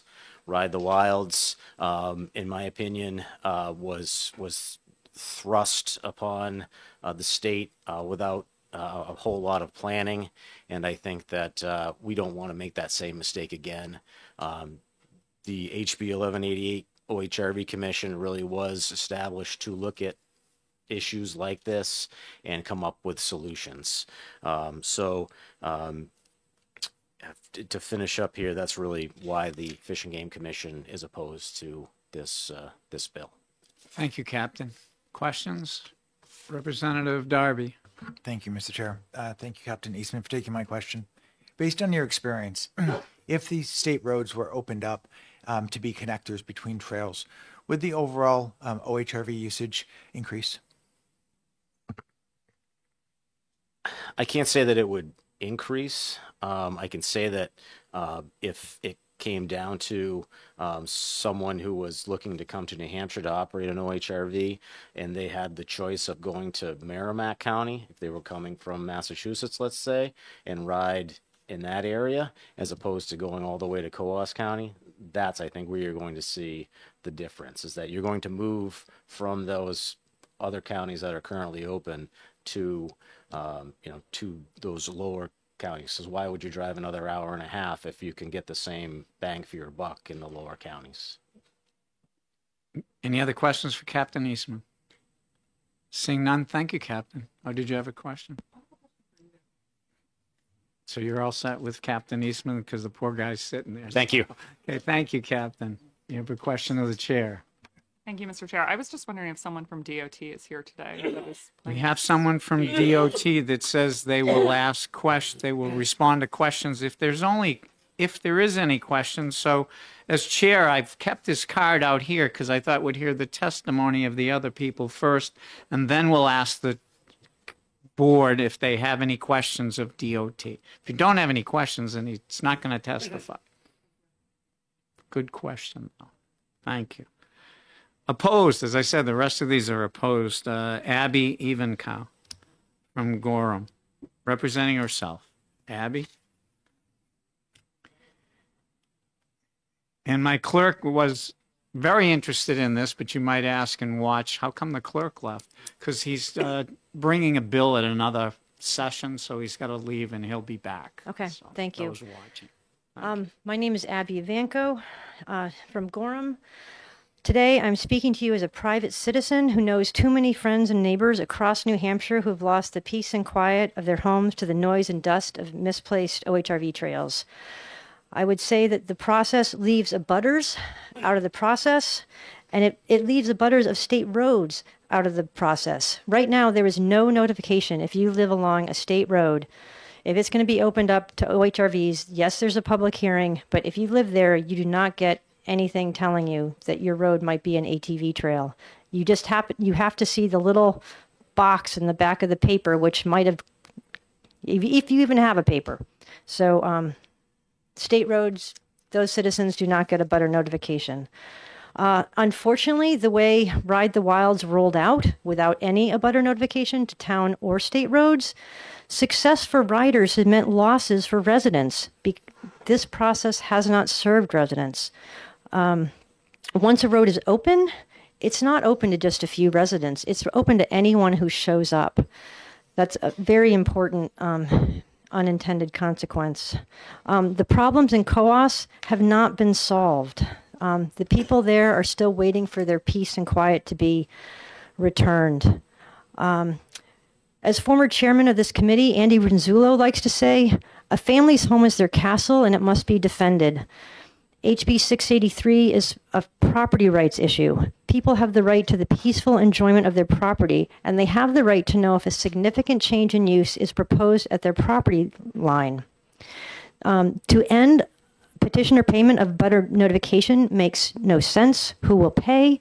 This sounds like an attempt to undermine the abutter notification when it needs to be strengthened to include those on state roads. The abutter notification was passed, I think, in 2019 after COAS residents came and complained. That was the one protection they were able to pass going forward.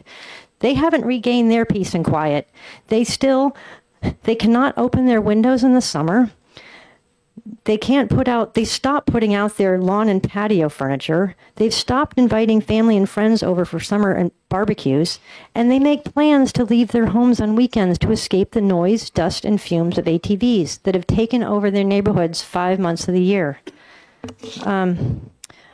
Members of the Sullivan, I'm a friend of one of the neighbors in Claremont who listened to the 400 to 500 ATVs roaring past his home to go to Cat Hole. And when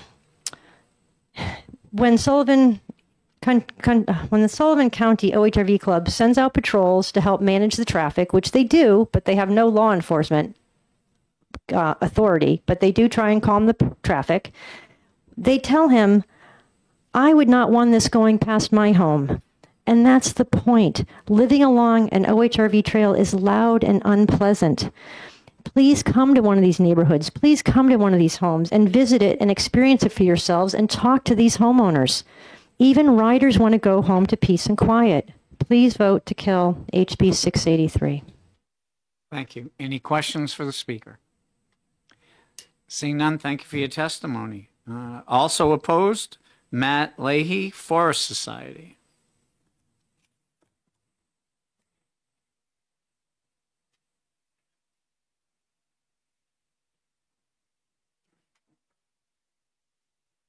Thank you, Mr. Chairman.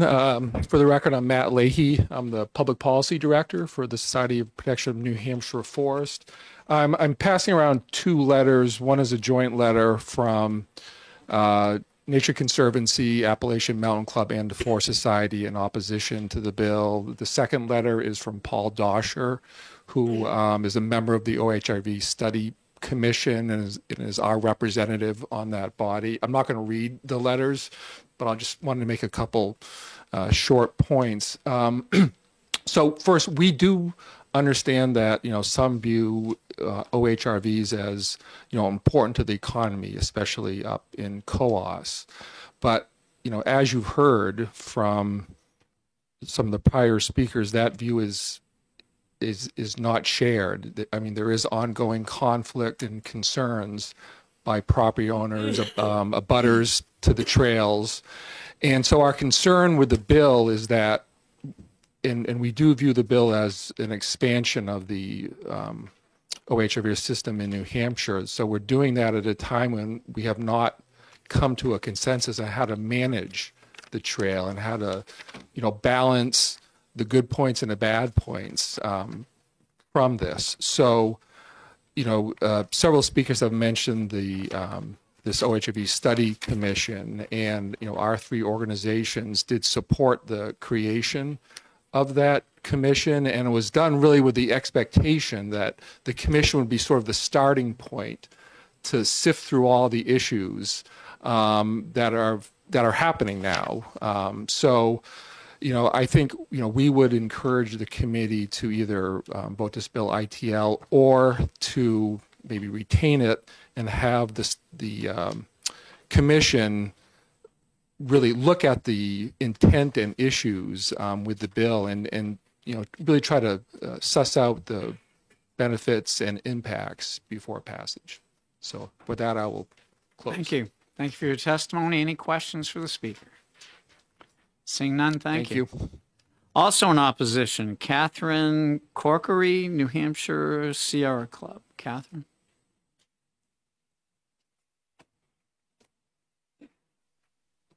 Thank you, sir. My name's Catherine Corkery from New Hampshire Sierra Club. I represent about 11,000 members and supporters in the state. And we too oppose this bill. For the first section, removing the petitioner as the financial the person responsible for notification without replacing someone is very reckless in our view. Petitioners, whether they are a club or an individual, are the ones who are bringing forth this proposal. And it seems very reasonable that they would be responsible for notification. That's how our experience has been in other petitioning situations. We also see this as a cost shift from the user to the community. The community is not necessarily the ones involved in the activity. I think about like a driveway. When someone goes to the town, they are responsible for their driveway, and they're responsible to notify their neighbors. This is a very similar kind of use. The petitioner should be the one responsible for notifying everyone along that roadway of this major change of use. Secondly, the expansion of ATVs on state roads. And sorry, about notification, I want to emphasize what we just heard from Abby Evenkow, that state roads or town roads do not have notification now.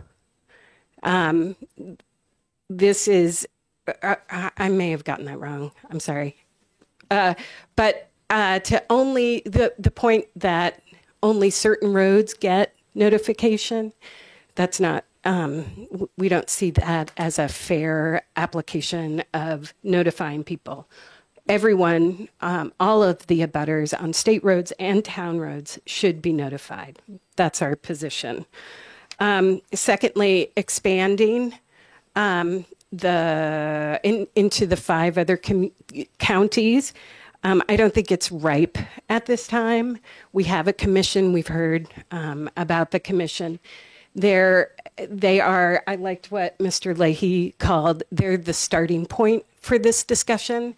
And we're waiting for them to have the discussion, and appreciate all of your time. And I'll end there. Thank you. Any questions? Thank you. Appreciate your testimony. Again, opposed, Douglas Southard, Bradford, New Hampshire. Doug? Good afternoon. Our family, my name is Doug Southard. And excuse me, do you want Barbara to come up with you? Or are you going to do it separate? She can join me. You want to put in the chair? In any case, you can drag the other chair out. Drag your chair. So our for the family record, lives. this is your wife, Barbara? My wife, Barbara, yes, thank you. She's also opposed. Our family actually lives on dirt roads in Bradford, New Hampshire. It's the confluence of several Class 6 roads and a Class 5 road. We have years of experience with illegal ATV traffic, which is extremely loud and often driving at excessive speeds directly in front of our home. This activity risks the safety of our young children and impairs our quality of life. The goal of this bill seems to be to increase off-highway recreational vehicle use access to New Hampshire highways by altering the abutter notification requirement. We are acutely aware of why abutter notification is important. On May 7th, 2018, prior to the notification law, a proposal to establish an ATV trail on Bradford's Class 6 roads was made to our select board by an out-of-town ATV club. There was no public notice of this proposal other than the select board agenda. On May 14th, the chair of the Bradford Conservation Commission attended the next select board meeting regarding a separate issue and learned about the ATV proposal. Having been forewarned of ATV problems in Warner and Newberry, she alerted the Conservation Commission members. In the meantime, the Select Board asked for additional information from the ATV Club before moving to adopt their proposal. On June 4th, a standing room only crowd of Bradford citizens attended the next Select Board meeting and voiced their concerns.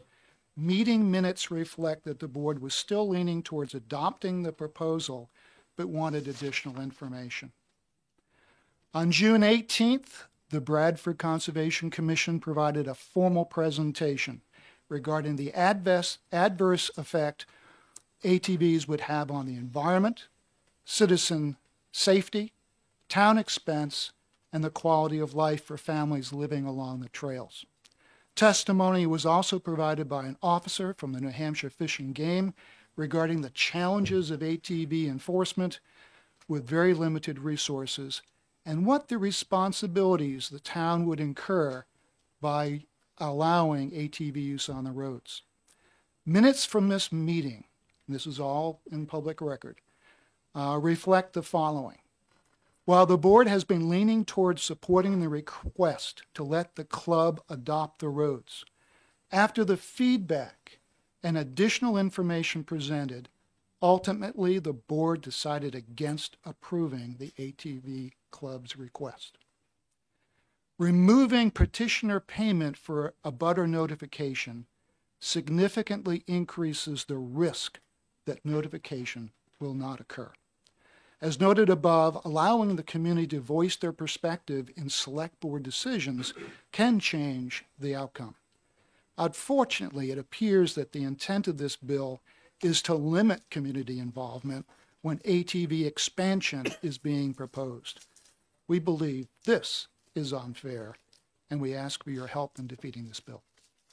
Thank you. Barbara, did you want to say anything more or just agree with you? I just want to say, and it really is not very nice to live in a place where ATVs are going by every couple of minutes. Sometimes there's like 50 of them maybe not 50, it feels like 15 of them at a time going by.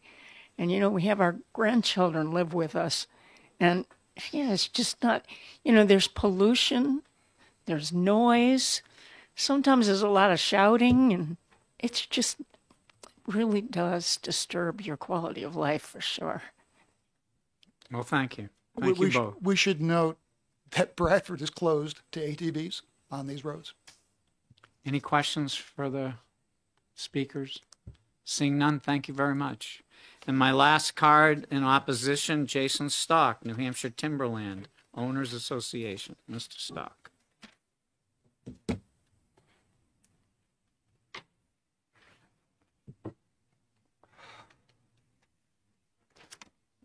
Well, good afternoon, and it has been a long afternoon, so I'll try to be brief. And I just wanted to touch on 4 points that came out as I sat here with you in this hearing. The sponsor introduced this bill as a process bill, and I want to raise that because you've heard process mentioned several times throughout this hearing. The process of notifying abutters. State roads do not require abutter notification. That process, that class 4, 5, and 6 roads do in fact require abutter notification. State roads do not. Also, process, who's on the hook for the notification? The notification, we can only assume because it's no longer referenced in the bill that it falls to the municipality, but it would be nice to have that defined. As lawmakers, you folks like to tune things in and make it clear who's responsible for what, who's on the hook for what cost. So I would strongly urge you to consider including in this that it is in fact, if that is in fact the case, in the will of this committee, include it as the municipalities. I think it's important to have that defined. You heard about enforcement. I'm not going to belabor that. The last piece is process, and you know, similar to my testimony on House Bill 174, which is the 3,500 pound was the 3,500 pound OHRV limit weight limit getting increased.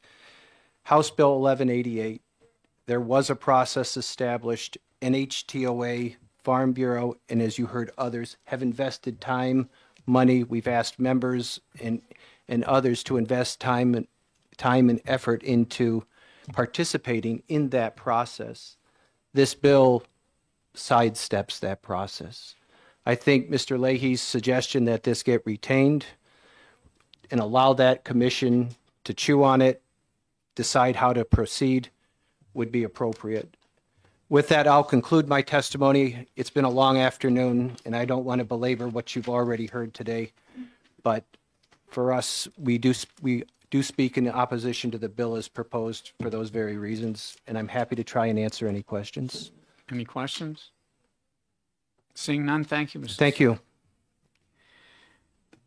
And we have from New Hampshire DOT, Alan Hanscom. If you could step forward in the speaker's chair. I don't know if there's any questions, but Representative Nab wondered if you were here. So do you have a question for him? Oh, okay. Does anybody have any questions for the DOT? Representative Taylor. Thank you, Mr. Chairman. Thank you for the question. Do you have any idea the approximate maximum safe operating speed for an off-highway recreation vehicle? No, I would not be the one for that. They are intended for off-highway recreational use, so, but knobby tires on pavement, I'm not sure how the performance is. Does anyone else have a question? We'll go to Representative Nab. Thank you, Mr. Chair. Since I dragged you up here, we received a lot of emails about this bill, and a lot of them mention the impact on roads from having ATVs or OHRVs on the roads. Can you speak to the impact? Is it different than a normal vehicle? The impact that we would see would be on the side slopes and gravel shoulders, okay. Not on the paved surface itself, okay. But the erosion on the sides, because it's not frozen like it is during snowmobile use. Okay. All right, thank you. I see another hand on my right. Any other questions? No, thank you, Mr. Hanscom. Sure. Is there anyone else that wants to speak on House Bill 683? I'll ask one more time. Anyone else want? Mr. Wilkie, you've already spoke for more than 10 minutes. I know, I'd like to clarify just a couple of things, 2 minutes. I'll give you 20 seconds because you had more than 10 minutes before. And I think we can guess what you're going to say, but I don't know. You have 10 seconds. Municipalities Go ahead. are eligible for grant and aid. So any maintenance on class 5 roads that are dirt, they can submit for gravel, for grading, or calcium chloride for dust control. Safety on the state roads, the permitting process has to go through the Department of Safety, so they will look for safety concerns. If there are safety concerns, that would not happen. The law says up to 40-mile-an-hour roads, SpecCom plates, and these machines can operate on. That is in Fish and Game rules. So we take it as 40 miles an hour and up is unsafe. Off-highway vehicle was originally designed as highways, which are elevated, high-speed highways. These are not safe on that. Regular roads, they are okay and safe, and manufacturers have stopped saying these are not safe on roads. They're just not safe on highways. New Hampshire, once again, has gone far and beyond and called every road a highway. Even the Class 6 unmaintained roads are highways, which is what these are designed for. So, appreciate that additional testimony. Okay, Thank you very much. Hearing nobody new, we'll go to Representative Sargent, our blue sheet man and online Thank you, reporter. Mr. Chairman. We have 295 opposed online, 295 in favor online, 370 opposed. And on the blue sheets, we have 3 in favor, 9 opposed. Thank you very much. So no one new approaching the speakers. I'm going to close the hearing on 683 FN. Thank you all for your time and patience. I appreciate that. And now we're moving on. I think the representative may be here. Did he come back? He came back. He was here, and then I think he. And Greg, somebody. do you want to go get Greg. Representative Schmidt? What's his last name? Schmidt. Schmidt. So while we're waiting, I'm going to call the 1:30 hearing on HB 691 FM prohibiting the addition of fluoridization chemicals to public water systems. Going to open that hearing, and the prime sponsor is across the hall. He'll be right here. I have to remember to tell you something. Can I tell you now? I'm gonna take my.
Not speaking, if not speaking, pig's heart. Oh, I'm not speaking.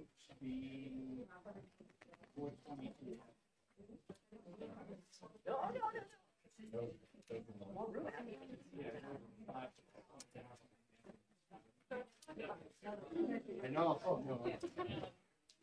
Are you going to need more papers? Thank you, sir. Of course. I know, we have. I said I got to get steak next time. I always get to sit down. I'll stand. Yeah.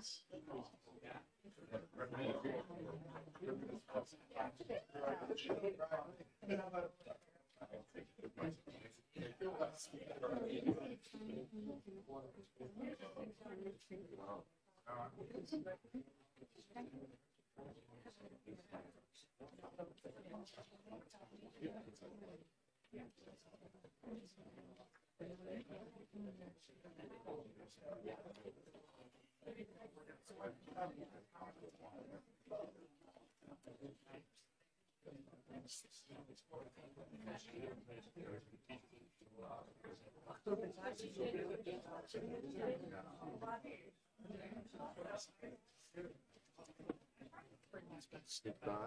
Thanks.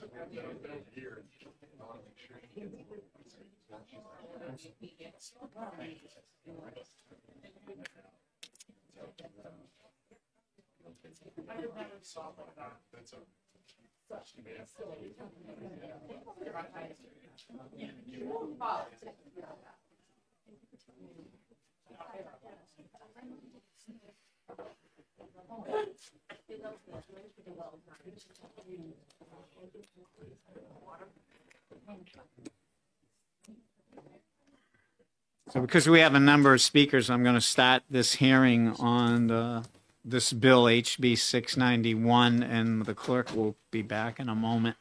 The prime sponsor, Representative Peter Schmidt. Thank you very much, Mr. Chairman, and everybody in the room and all the people who've been waiting outside. Your pension is in the mail, but thank you for sticking around. And I want to start off by saying that I am not for the record, Representative Peter Schmidt, representing Dover Ward 1, which is Stratford 14. This is my 23rd year in the legislature, and I'm not some Johnny-come-lately to the question of water fluoridation. I first became somewhat aware of it probably about 60 years ago. Literally, I read an article in Reader's Digest that raised a bunch of the controversial issues about water fluoridation. And I said to myself, someday I got to take a closer look at this. 20 years ago, I was on the Municipal and County Government Committee, and I was told there was a bill coming in to permit a new plebiscite or referendum in Manchester because they'd had one that had passed by about 1% that involved the voters of Manchester. But it didn't involve any of the collar communities, which were also getting a lot of Manchester Waterworks water. And so eventually there was a suit, and the court found that since they were getting water and they didn't have a vote, which the statute requires, they had to do it again. So somebody said to me, "You're going to get the fluoride crazies in your committee today on that Manchester revote." Well, when they came in, I heard all of them, and I didn't hear anybody that was crazy. They had a lot of factual information, scientific information, and they all struck me as very reasonable. So in any case, I have been troubled by some aspects of water fluoridation ever since, because I did a lot of reading at that particular time. So this, just to be clear, this is not a bill about banning fluoride, because I recognize that if you apply fluoride to your teeth, either with ordinary fluoride toothpaste and a toothbrush, and you're very careful that you don't swallow any of the stuff, because it says right on the tube, right? I couldn't hold the tube up if I had it here because we're not allowed to use props, but it says right there, be careful not to swallow any fluoride. And if you do, what does it say? Call your poison control center. So fluoride is poison. So is alcohol. If you drink enough alcohol, you can kill yourself in a couple of hours. And fluoride is poison. But carefully used in the appropriate way, there's no doubt in my mind that that it will protect your teeth to some degree against caries or cavity tooth decay. So this is not a bill to kill fluoride use at all. Used in that fashion, topically, directly applied, it definitely works. The idea is that water fluoridation is a different breed of cat. So why do I bring this bill again? We've had numerous iterations over the years, and for the last couple of terms, some version of a water fluoridation ban has come forward, but mostly it was a bill to study it, because I do believe that there are controversial aspects that need further study. But in the meantime, there has been a court case out in California, I believe, that wrestled with this issue for about 3 years.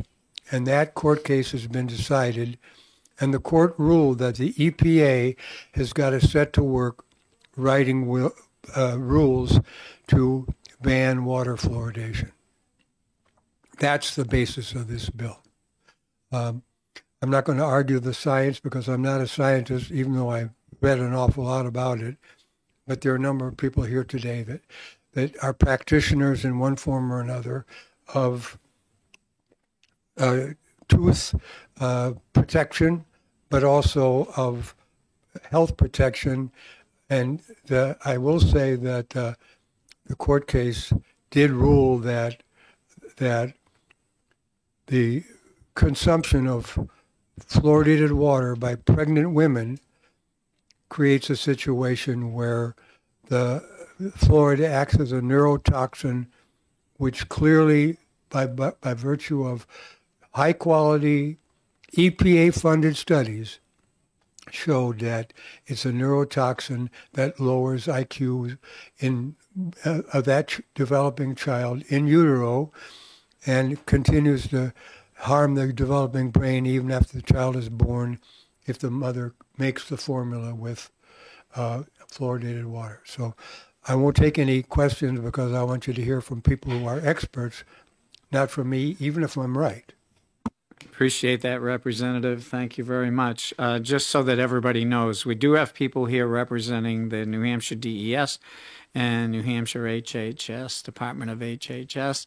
I'm going to hold them till last because we'd like the other speakers in the public to speak first, but I wanted you to know they were here in case somebody had a question they might want to ask them. Thank you. In support of the bill, Representative Yuri Polozov from Merrimack. Thank you, Mr. Chair. For the record, Yuri Polozov representing Merrimack 10, Hooksett and Dunbarton. I sit on Health, Human Services and Elderly Affairs Committee, and as you heard, this is not a new issue. Some study bills were suggested in the past. Unfortunately, we were not allowed to study this issue. Lobbyists said it's safe and effective, just like with COVID vaccine, safe and effective.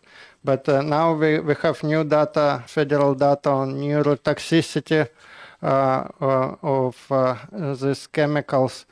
And it's unproportionately targeting poor populations. For example, when my wife was pregnant, how many teeth unborn baby had? 0. But unborn baby had brain neural cells that could be targeted by those chemicals with low IQ and other bad consequences. So I was well off, so I could buy special water for my pregnant wife, so she wouldn't have to drink fluoridated water. But many of my constituents, they don't have extra money to pay for water, so they are targeted by this non-consensual medication. It's non-partisan issue. Like, as far as I know, some liberal municipalities like Keene, they voted against this treatment long time ago. One concern is chemical levels, like when we talk about Merrimack in issue with PFAS, like the difference between level that is proven toxic and the level that allowed in the water could be like magnitude of difference, like thousands of times difference. But with fluoride, that difference is very low. So that's also concerning. And with state seeing more issues of Alzheimer's and low proficiency scores in our public schools, I think it's prudent to protect the brains of our population and stop this non-voluntarily medication. Thank you. Any questions for the representative? Representative Nab. Thank you, Mr. Chair. Thank you for being here, Representative, and for taking my question. You said there have been suggested study committees, but none have. We haven't had a study committee in the House on this? Yes, that's correct. Okay, thank you. They just, sorry, follow up. Follow up. They just haven't passed or been approved? Yeah. It didn't. It was not signed into law. It didn't All right, pass. thank you. Anyone else? Seeing none, thank you for your testimony. Thank you. Next, opposing the bill, Marco Philippon from Allenstown.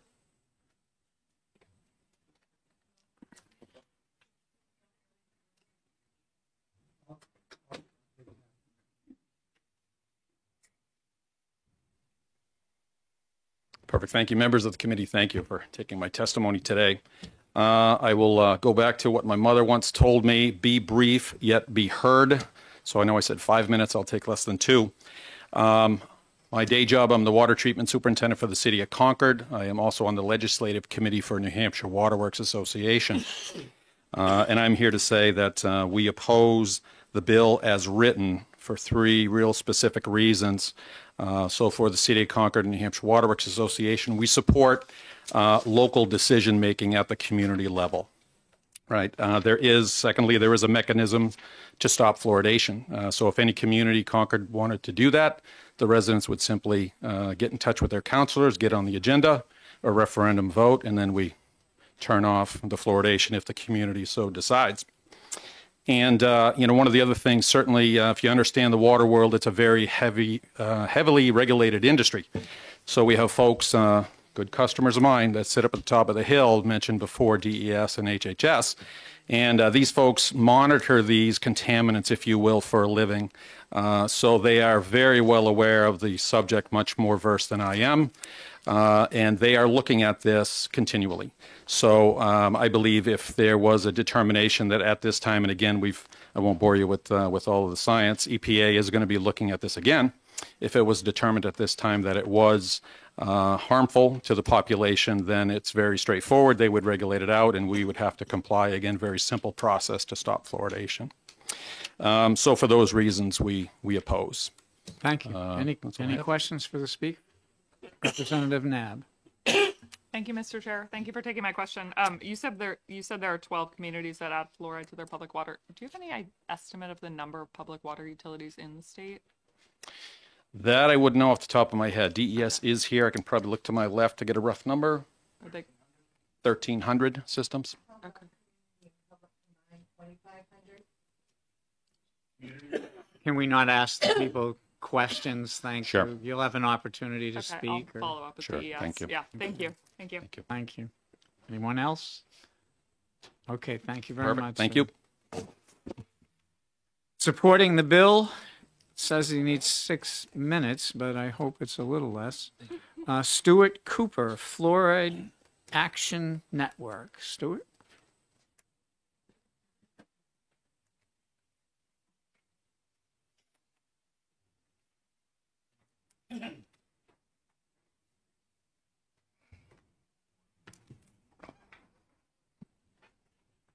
Mr. Chair and House Resources and Recreation Development. Thank you. My name is Stuart Cooper, and I'm the executive director of the New Hampshire-based nonprofit, the Fluoride Action Network, founded in 2000. We're a watchdog group of over 5,500 medical and scientific professionals and an international leader on this topic. In fact, we were the ones that just won the federal lawsuit against the United States Environmental Protection Agency that deemed water fluoridation an unreasonable risk to human health. I've been educating the New Hampshire legislature about this issue for 15 years. I wrote the law you see on page 1 of my handout that New Hampshire passed in 2012 that requires warnings on water quality reports in fluoridated communities so parents don't reconstitute infant formula with tap water due to overexposure to fluoride. At that time, the CDC data showed that 41% of our teens had dental fluorosis, which is a biomarker of overexposure to fluoride. The new CDC data shows that number has increased to 70% of our adolescents. So you guys were right, and the dental lobbyists behind me who opposed the bill at the time were wrong. Now, why I'm really here is because since, actually a couple years ago, this exact same committee voted in favor of this exact same bill to prohibit fluoridation 12-9. I included the blurb on the back of the front page so you can see why your fellow committee members and even some of you voted in favor of this bill. What has happened since? A lot. You were right then, and hopefully you'll do the same thing. Right now, as we speak, there are 8 bills in 7 other states to prohibit water fluoridation. Utah Senate just passed their prohibition bill 10-3, and Hawaii, all 8 of the Big Island water operators have called for a prohibition of fluoridation. In November, the Florida State Surgeon General, Dr. Ladapo, came out and called on changed Florida's guidance calling for all Florida communities to end water fluoridation due to developmental neurotoxicity. 12 states currently in the United States mandate fluoridation. 8 of them now have bills to reverse those mandates. The South Dakota bill has already passed out of the Senate, and right now there's a bill in Arkansas being heard today. More than 40 communities representing over 3 million residents have ended fluoridation in just the past 8 weeks. Fluoridation is unraveling.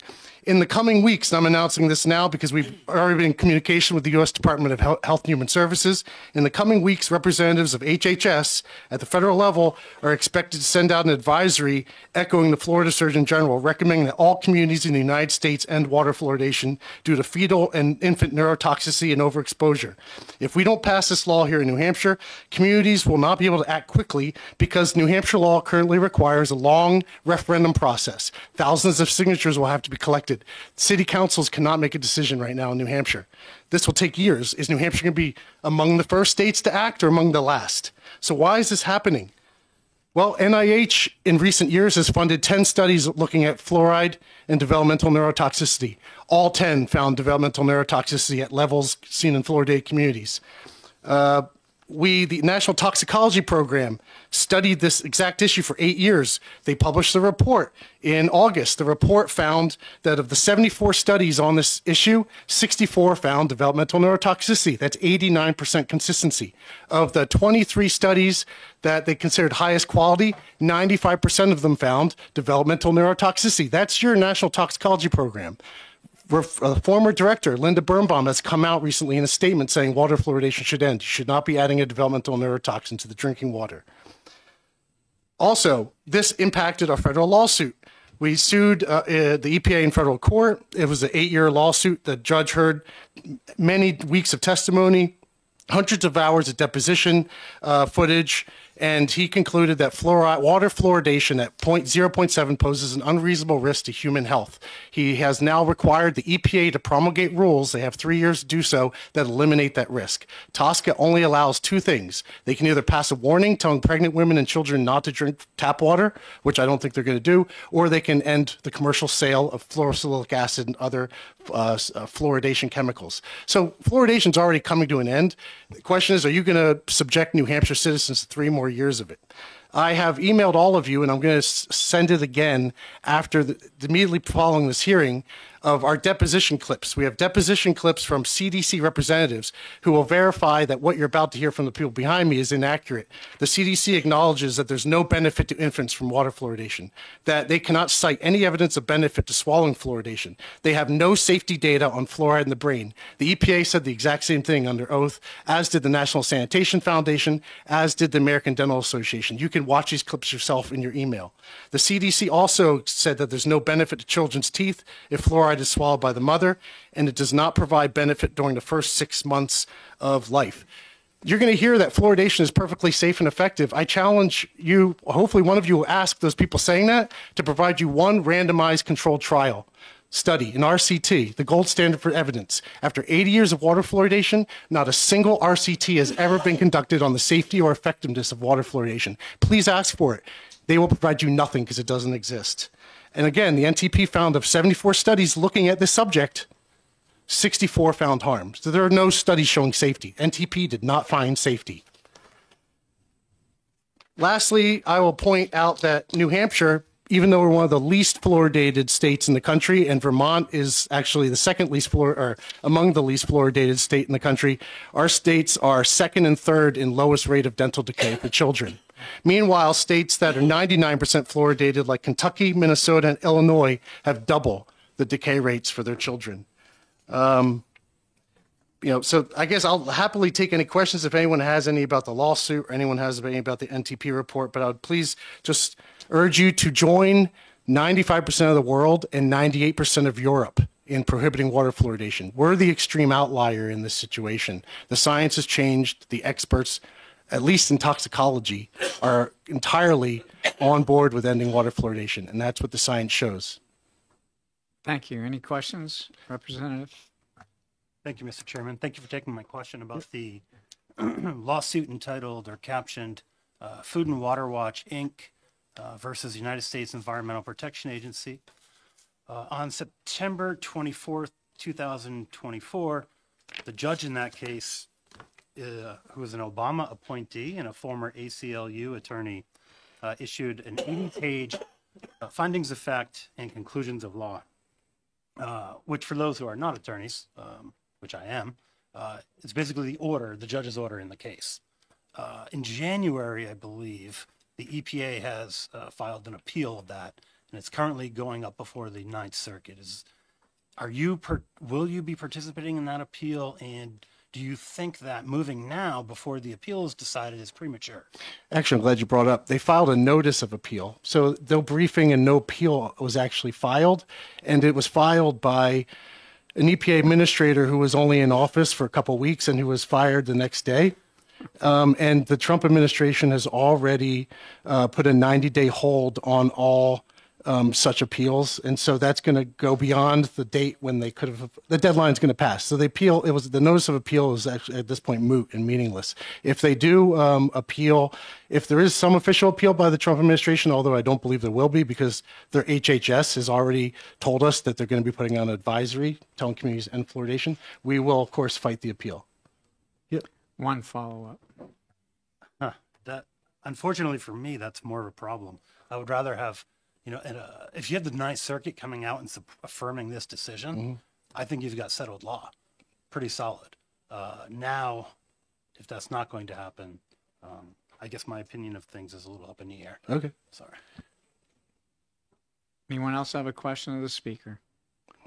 Don't see any. Thank you very much. Hey, thank you very much. Opposing the bill, bear with me because I can't read the writing for your last name. Dr. Lori. For the clerk, can you spell your last name? R-O-A-T-O. Hello, everyone. Thank you. Can you hear me okay? My name is Lori Rosado. I'm a resident and general dentist serving the greater Concord area. I'm here today in full opposition of the bill. Concord's fluoridated water is helping make the difference between my young patients needing a regular cleaning and my young patients needing extensive dental care. I look around this room. I know a lot of you have dental work in your mouth. It's just a fact of human nature of when you grew up. And you didn't have the fluoride that the kids have today, and it's needed in the water, and many of you didn't have it. I see the proof of that every day in practice.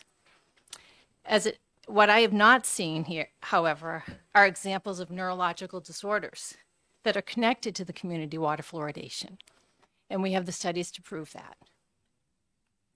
Such issues are scientifically linked to decay, or disorders are scientifically linked to poor diet, high levels of naturally occurring fluoride in wells and other non-regulated water sources, and other unrelated environmental and health conditions, but they're not related to properly fluoridated water like that which we drink in Concord and other areas that are fluoridated.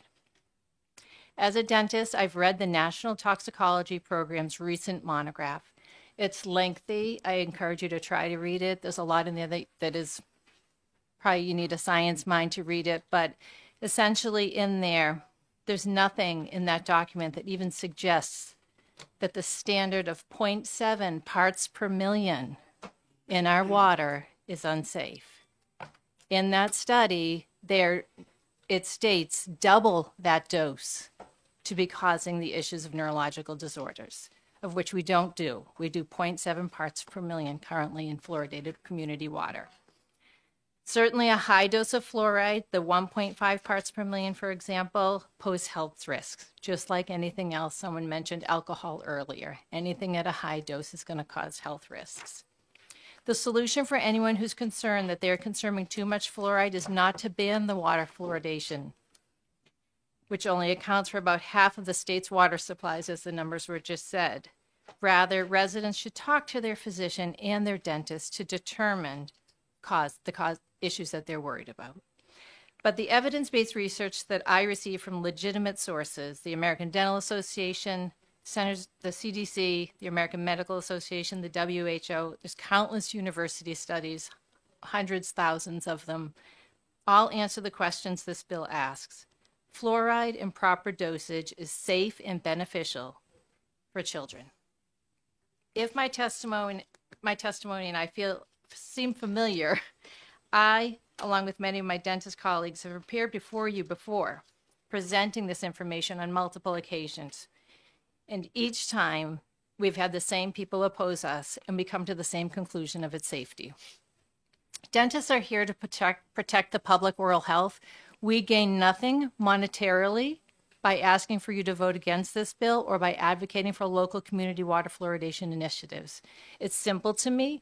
I want my patients, regardless of their financial situation, to utilize every option to stay healthy. I'm committed to the Hippocratic Oath and a strict code of professional ethics that bind me to the best possible care for my patients. There's no scientific evidence or imperative to warrant the establishment of yet another legislative study committee.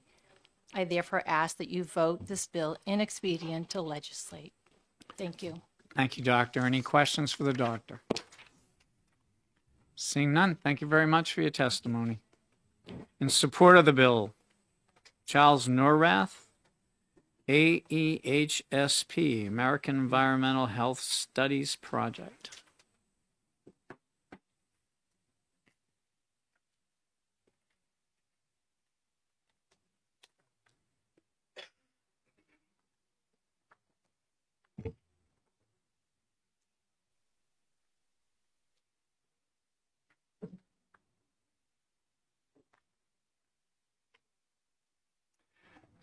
Hello, my name is Chris Neurath.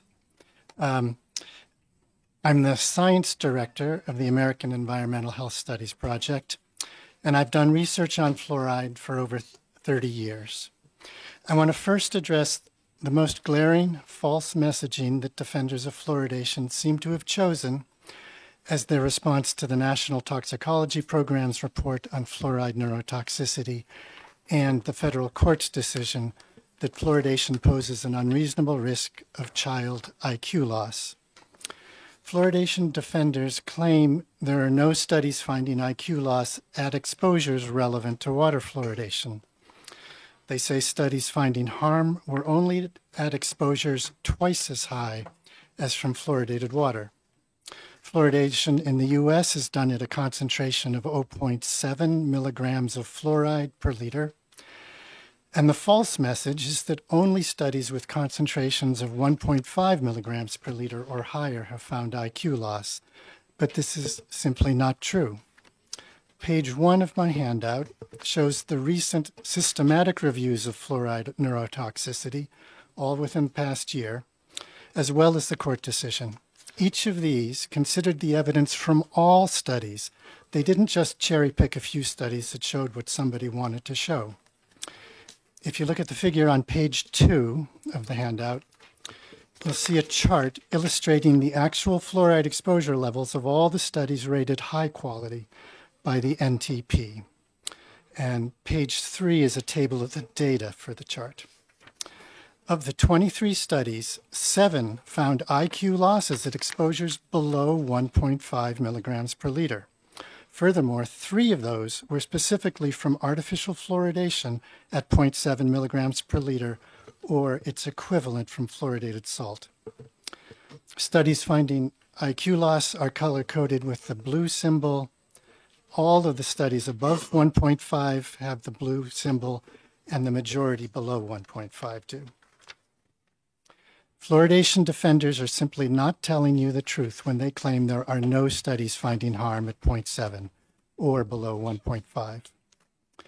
Furthermore, their argument that 1.5 is so much above 0.7 that it is irrelevant to artificial fluoridation ignores basic risk assessment principles. And this is why the federal court decision ruled that fluoridation at 0.7 poses an unreasonable risk of IQ loss for children. It is scientifically well established that some people are more sensitive than the average for any toxic chemical. We're not all the same. There should be nothing surprising about this. Toxicologists have established that a few percent of people in any population are typically 10 times more sensitive than the average. What that means for fluoride is that a few percent of children exposed to 1/10 of 1.5 milligrams per liter, 0.15, will suffer the same IQ loss as the average child will suffer at 1.5. The federal court decision recognized this and said, The court finds that fluoridation of water at 0.7 milligrams per liter, the level presently considered optimal in the United States, poses an unreasonable risk of reduced IQ in children. There is substantial and scientifically credible evidence establishing that fluoride poses a risk to human health. It is associated with a reduction in the IQ of children and is hazardous at dosages that are far too close to fluoride levels in the drinking water of the U.S. Another argument that you will often hear from defenders of fluoridation is that if it is stopped, the rates of cavities would go way up. But that is based on two poor quality cherry-picked studies. In contrast, a recent systematic review examining all the evidence by the authoritative Cochrane collaboration found that there is no longer any statistically significant benefit from fluoridation, and at best only about a 1/4 cavity per child. They found that fluoridation's effectiveness has greatly diminished over the past 50 years. If you turn on my handout to pages 4 and 5, there are graphs of their data showing this diminishment. Page 4 is baby teeth and 5 for permanent teeth. The Cochrane review said this diminishment in fluoridation's effectiveness is likely because fluoride toothpaste has become almost universal since it was first introduced 50 years ago. With widespread use of fluoride toothpaste, there is no longer any significant benefit to also having fluoridated water. And toothpaste you can spit out, so you can avoid the risks while getting the dental benefits. And I'll briefly explain why the fluoridation advocates' two cherry-picked studies don't actually support the claim that stopping fluoridation causes an increase in tooth decay.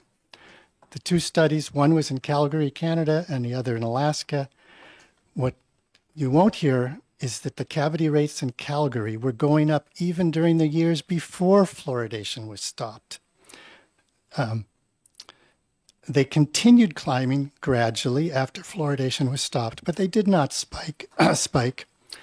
Unknown factors were causing cavity rates to climb during the years before cessation, so it is a misrepresentation to claim stopping fluoridation caused the continuing slow increase. And far from being a spike, it was only about half a cavity per child, and that's the same rate of increase as in the years before fluoridation stopped. As for the Alaska study, well, it didn't measure cavities, it measured Medicaid reimbursements for dental work. And what you won't be told by the fluoridation defenders is that Alaska, which gets huge revenues from the oil industry, chose to greatly increase the Medicaid reimbursement rates for child dental treatments. Most dentists won't even accept Medicaid patients because Medicaid reimbursements are typically too low. But when Alaska boosted them, the reimbursement rates, more dentists likely found it was worthwhile to accept children on Medicaid, and they likely did more procedures because now they were profitable instead of money losers. Ceasing fluoridation in New Hampshire is unlikely to increase cavities. Those claiming it will are using poor quality and decades-old studies. Thank you. Any questions for the speaker? Yes, Representative Ryan. Thank you for, Mr. Chair, thank you for taking my question. As a science geek teacher, I just have a question. It says presumed hazard and moderate confidence in your levels of study. How many children are we actually talking about that were studied?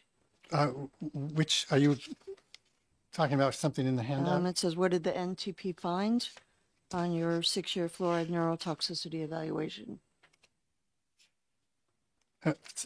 Are you referring to something in this handout? It's online, your 2022 study. 2020. Are you talking about me personally? It's submitted by you, yes. Chris, right? Yes. I mean, I've done. I'm just curious. I did a presentation in 2022. I know we're saying so 10 I'm trying to remember. whatever. Could you quote what I said again so that I can remember what I said? It said, what did the NTP find? Moderate confidence and presumed hazard. My question is, Yes, how many people are we talking about that were studied? Oh, okay. That was a draft version. The ones that were published recently are more up to date. I don't remember the exact number. They did meta-analysis, which is combining the studies. And there were, I think, 10,000 children in them. And there were about, and they only did, they did it for the high quality studies. I think there were about 10,000 children. If that was your question. Point of clarification, there were over 10,000 children tested for these lower IQs? There were, in the dozen or so high quality studies, some of them had 500 kids, some of them had 300. When you added them all together, there were something like 10,000. And a meta-analysis, you combine results from multiple studies to get, so that just one or two studies, don't drive what you can't. It's the way to avoid cherry picking is to combine them. I don't remember the exact number, but it was in the thousands. Okay, thank you. Any other questions for the speaker? Seeing none, thank you very much. Thank you. Opposing the bill, Michael Averbach? Auerbach. That's a U. New Hampshire Dental Society. Auerbach. Yes, sir. Thank you very much. I only need about 45 minutes of your time, so. For the record, my name is Michael Auerbach. I'm the Executive Director of the New Hampshire Dental Society. First and foremost, happy National Children's Dental Health Month to all of you. On behalf of our nearly 1,100 member dentists, hygienists, assistants, and office staff, I'm speaking to you today in opposition to HB 691. This bill proposes the outright ban of a practice that, over decades of research, has proven to be safe and effective in reducing tooth decay among New Hampshire's residents, particularly the state's most vulnerable populations. We have been here countless times. Each time we have brought oral health experts with legitimate scientific data, and some of them are here today as well, and they have researched and lent their expertise to research on the health benefits and risks of fluoride and community water fluoridation in each attempt to ban fluoridation, most recently 2023, 2021, 2018, and 2016. The General Court ultimately accepted the same conclusions in halting such dangerous legislation. First, that the carefully calibrated addition of 0.7 parts per million to community water safety systems is safe and helps safeguard children's teeth from decay. Second, that community water fluoridation's neurological risks are scientifically linked to poor diet, high levels of naturally occurring fluoride in well water and other non-regulated water sources, and other environmental and health conditions. And third, that the community water fluoridation compounds and systems used in New Hampshire are well maintained and carefully regulated to ensure health and safety of residents. I've already submitted to this group, and I hope your email is working so you can look at it, an exhaustive list of recent and impactful studies that pretty much counter what has been presented here so far by some of the advocates. And I encourage you all to take a look at those and ask us any questions. In New Hampshire, as stated earlier, we have a decision-making process that we leave to the municipalities when it comes to fluoridation. In the past, some advocates have tried to circumvent that process because they were unable to convince residents that fluoride was dangerous. In fact, in residents in Dover, Laconia, Manchester, and Concord, many of these communities, or actually all of these communities, have chosen not to revisit fluoridation and put it on the ballot because their children have experienced the health benefits of fluoridation. And none of the issues that you've heard about, whether it's IQ drops or anything like that, could be attributed to anything, or could be attributed to CWF. Put simply, this bill is a misguided solution to a non-existent issue. Community water fluoridation is the most cost-effective method of delivering the health effects of fluoride to all members of the community, regardless of age, educational attainment, or income level.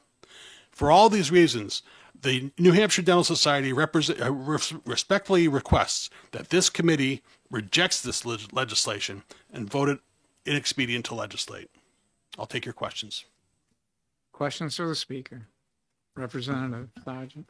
Thank you, Mr. Chairman. Thank you for taking my question. Does the ADA or the New Hampshire ADA have a response to the court decision from September of 2024? Thank you, through the chair. Thank you, Representative, for the question. Yes, the ADA has sent in actually was part of the motion to appeal. It has been actively involved with that. A statement was issued actually in the Washington Post 2 weeks ago regarding from our president, Dr. Brett Kessler in Chicago. And we continue to advocate with the EPA, hopefully that they will reconsider this decision. Any other questions for the speaker? Seeing none, thank you for your presentation. And it wasn't 45 minutes, so. You did good, as they say. Supporting the bill, Larissa Texler for herself. Larissa? Larissa Trexler, thank you. You see a red light, and you know. Hi, Larissa Trexler. I'm here in support of HB 691. I've been a registered nurse since 1995, and I want to talk about the primary reasons to cease water fluoridation. I feel like they're self-explanatory at this point. Fluoridation is not legal. The FDA guidelines require that drugs be prescribed by a licensed healthcare professional for a known deficiency or disease, with the dosage to be determined by the patient's age, body weight, and other relevant considerations. Once fluoride is added to the water, and with water fluoridation, we're drinking it, eating it, and bathing in it. Once it's added, there's no way of controlling who receives how much is consumed. So ounce for ounce, a small child consumes as much fluoride as an adult. And like they've mentioned in previous testimony, as proponents of fluoridation, they're claiming there's a measurement. There is no way to measure that. Fluoridation is not ethical. Forcing medication on citizens without their knowledge or against their will violates their right to informed consent to medical treatment. This means that communities are doing to everyone what a healthcare provider can do to no one. Fluoride is not a nutrient. There is no biochemical process in the human body that has ever demonstrated the need for fluoride. Therefore, no deficiency is possible. Adding it to the water violates the Nuremberg Code for human experimentation. Fluoridation harms the environment. More than 97% of fluoride goes down the drain, polluting our waterways and soil, thus harming other creatures.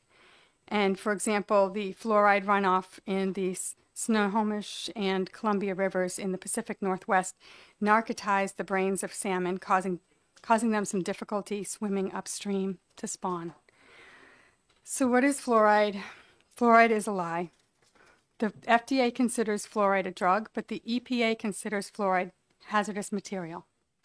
That's because water fluoridation chemicals are not comprised of the natural occurring fluoride found in nature. Of the three chemicals commonly used, hydrofluorosilicic acid is one of the most often added. It is comprised of industrial waste of the phosphate fertilizer industry, among others, and is contaminated with lead, arsenic, radionuclides, and other contaminants. Another fluoridation chemical, sodium fluoride, was first introduced in the 20th century as rat poison. To quote former EPA official Rebecca Hanmer, the solution to pollution is dilution. So rather than paying for the safe disposal of their hazmat, these companies are allowed to sell it. There's a growing awareness in the healthcare profession that fluoride ingestion continues to be implicated in health conditions including but not limited to dental and skeletal fluorosis, osteoporosis, arthritis, bone fractures, reduced fertility, endocrine disorders, lowered thyroid function, obesity, Alzheimer's, dementia, lowered IQ, insomnia, disruption of the immune system, calcification of soft tissue, including arteries, and cancer. Anyone suffering kidney disease should never drink fluoridated water. And to quote former American Medical Association President Dr. Charles Hayde, "Don't drink fluoridated water. Fluoride is a corrosive poison which will produce harm on a long-term basis." Does it make any sense to continue to pay for this archaic and harmful practice? Citizens can choose to use fluoride toothpaste and fluoride mouthwash, and then they can take fluoride topical applications and fluoride tablets, and there are other options as well, in collaboration with their trusted doctors and dentists. I ask that you OTP this bill. Thank you. Thank you. Any questions for the speaker? Representative Davis? Thank you, Mr. Chair, and thank you for taking my question. I'm just curious if we can get a copy of your testimony. Yes. Maybe online or something. Thank you. Yes, thank you. Any other questions? Seeing none, thank you for your testimony. And before I forget to mention it, Representative Judy Aaron had passed in written testimony to the clerk. It's been distributed to the members of this resource committee. I just wanted to put that on the record. Thank you. My last card in opposition, Gail Brown, New Hampshire Oral Health Coalition. Gail?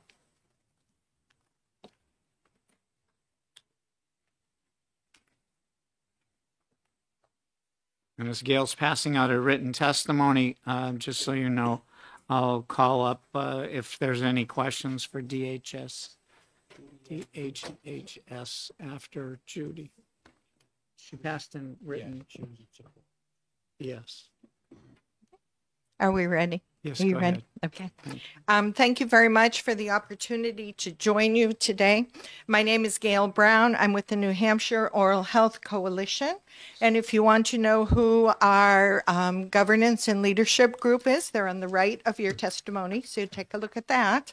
And I'm here today on behalf of our coalition to oppose the passage of HB 691. I'm going to name a couple of points, but I'm only going to discuss one of these today, so don't get too nervous. One reason we oppose this bill is because we have followed 70 plus years of science that supports the effectiveness of optimally managed community water fluoridation. Because we have heard from the former Medicaid dental director that eliminating the fluoridation triggers an increase in state spending for dental restorative care for children. And I would like to add adults. We haven't talked a lot about adults, but fluoride is very important, including community water fluoridation across the lifespan. And also, we feel that this usurps local rule. The decisions about putting water systems onto a fluoridation plan does come locally, and we in New Hampshire hold that very, very dear. And neither the state or U.S. constitutions has given that power over to the state. So we strongly support continued local rule. I'm going to go into my fourth point, which is really what I want to focus on today. But I do want to say to you, I also am not a scientist like Mr. Cooper said he was not, and I am not either. But I know there's scientists in the room if you need to clarify something I say. So the last reason that we are opposing this bill is because we feel that it serves to address a problem that is still not fully defined by the sponsors of this bill. And we want to know, what are the sponsors and the proponents hoping to achieve? And let me explain. So each year, and Mr. Auerbach talked about which year's bills were introduced, but many of them came over into subsequent years. The New Hampshire legislature has spent many hours and many dollars on attacking essentially 12 water districts in New Hampshire that currently adjust their community water supplies to carefully monitored fluoride levels that are chosen or identified to balance the benefits and to look at them versus the risks of fluoride. This does not include, so those are hours from the legislature. This does not include the number of hours spent away from clinical care and service by dentists, physicians, dental hygienists, nurses, those folks who are here in the room, school administrators, teachers, attorneys, etc., that are here putting their time in to look at this. I call this variations. We're here again for variations on a theme. And what do I mean by that? It's been mentioned a couple of times. One is this bill has come in one form or another to this committee before. We have been to the municipal committee once or twice. We have been to the health committee multiple times. And so, you know, here we are again. It's a variation on a theme. In New Hampshire, under the local rule, residents in those 12 local community water systems did vote to put fluoride into their water systems, and they adjusted those levels to the Center for Disease Control, CDC, guidelines. What few members of the legislature or the public know is we don't have just 12 water systems. And this figure I'm using right now comes from the Department of Environmental Services. We have over 2,500 public water supplies. And those are, some are defined as community supplies and some as public. Not a scientist, don't know the difference, but that number does come from the Department of Environmental Services. I'm sorry, I was a little eager earlier in pointing out that number. These 2,500 plus public water systems actually serve municipalities, smaller residential communities, large workplaces, institutions, restaurants, hotels, and campgrounds. So since only 12 systems add fluoride, you may think that the others are registering 0.0 parts per million of fluoride, right? We only added to 12. The others must have 0.0. That is not true. And in fact, our supplies, our water supplies are dependent upon bedrock. And other than the 12 that fluoridate, all of those other 2,500 plus also have a range of fluoride. And that range of fluoride may go from 0.1 up to over 4.0. Now, 4.0 is 5 times that CDC number. That 0.7, that's down here. Water supplies in New Hampshire, there are many that are up hovering around 4, okay? So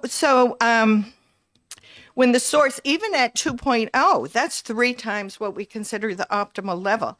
So what I'm saying to you, in fact, if you're interested, at 2.0, the water system must notify you as the consumer. So you may want to go home and check your water system bill and see if you are in a public or community water system that is having to notify you of a higher level than the optimally recommended one. So 4.0 is when they actually have to take action as a water district. And so what happens is that at 4.0, what did we say? That was 5 to 6 times just the CDC level. They have to mitigate that and pull that level down. How far down do they have to bring it? I don't know. Again, I'm not a scientist, but all it says is bring it down. So I'm going to say 3.9, 3.8, 3.5, whatever. They're not bringing it down to optimal. So if you're following where I'm going, the question should be not if we fluoridate, but what do we know about the fluoride in our local water systems, 2,500 of them? We know an awful lot about 12, but what do we know about the others? And when do we need to intervene? This is a different story than what this bill is bringing forward to you today. So let me just say 3 facts, and I'm going to wrap it up. Fact, of the 2,500 public water systems in New Hampshire, naturally occurring fluoride measures from 0.1 approximately to over 4.0, far, far away from the 0.7 recommended. Very few systems actually naturally hit that sweet spot of 0.7. So some of them do. Some hit perfect on optimization.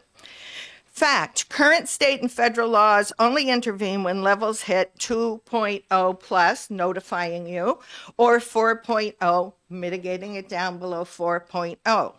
Okay, so fact 3, well water's been discussed today, serves about half of the people of New Hampshire, and most of these households have no idea what their natural fluoride level in their well is. It's there.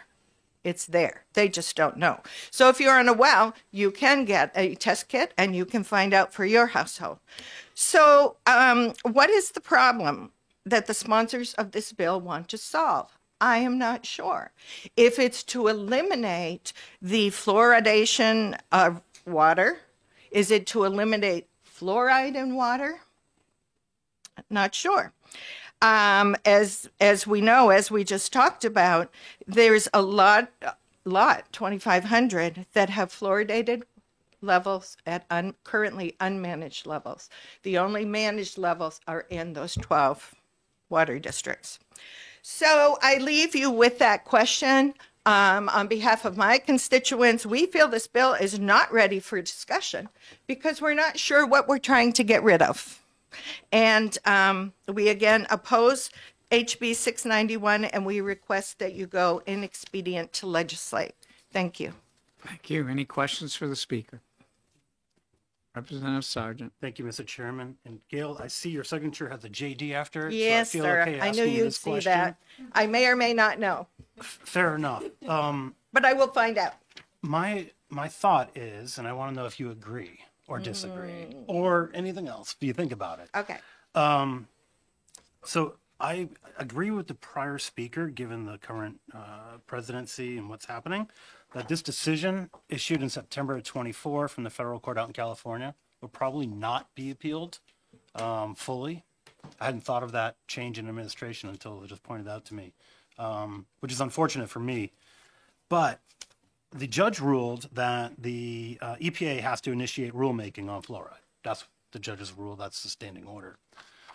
Then earlier in the decision, the judge notes that the EPA is afforded, in the first instance, the authority to respond, and regulatory actions can range from requiring a mere warning label to banning the chemical. So that's what the EPA is now, if this order stands, that's what the EPA is going to do, is evaluate the range, go through rulemaking, which includes public comment. Do you agree that it would be prudent to hold off on changing our law until that process runs? You're tough. You're tough. I will be very honest with you. This is not the part of law that I practice. And so I look at systems and I look at regulatory systems. What I will say to you very honestly is I feel it would be prudent to hold off till we understand what this bill is trying to accomplish and then decide if it is within our scope of what we want to do. It's very easy to say 12 systems are the problem. They can stop fluoridating and because it's not state money. It's easy to say that. It's a different question to come forward and say there are 2,500 systems and the state wants to take the authority to get the fluoride out. I have no idea what that would cost. So I didn't answer your question, but I did answer that I think we're not there yet to work on this bill. Any other questions? Thank you. I don't see any hands. Thank you very much for your Thank you. testimony. Now I'm going to ask if they'd come to the witness table, DHHS, David Goulet and Whitney Hammond. They have written testimony. And we still have New Hampshire DES that will follow. And I have no other cards for or against.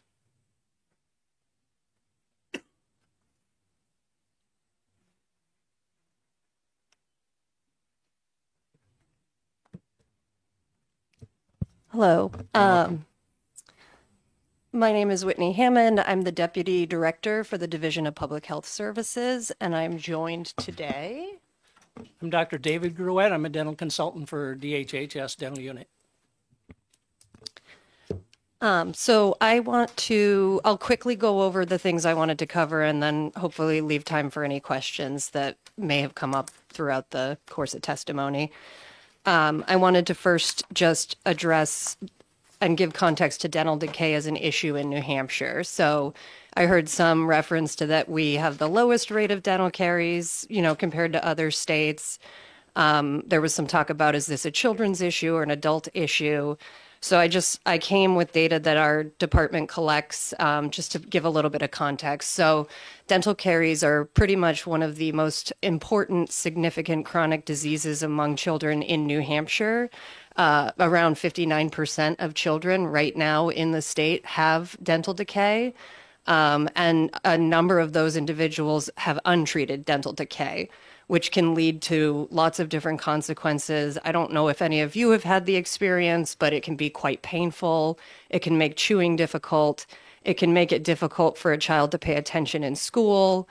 And so it is very much an active issue in New Hampshire. The other thing that I think is important, I too have been here many times testifying on similar legislation, and it's sad to have to say, but the dental decay rate has increased markedly since the last time I came and testified. It was down around 35% for our kids, and we really saw a change in that caries rate during COVID when access to care was diminished for everybody in the state. In addition, we know that dental caries are an issue for our adults in the state. So people may not have awareness that around 40% of adults in New Hampshire have lost up to 6 of their teeth due to untreated dental decay.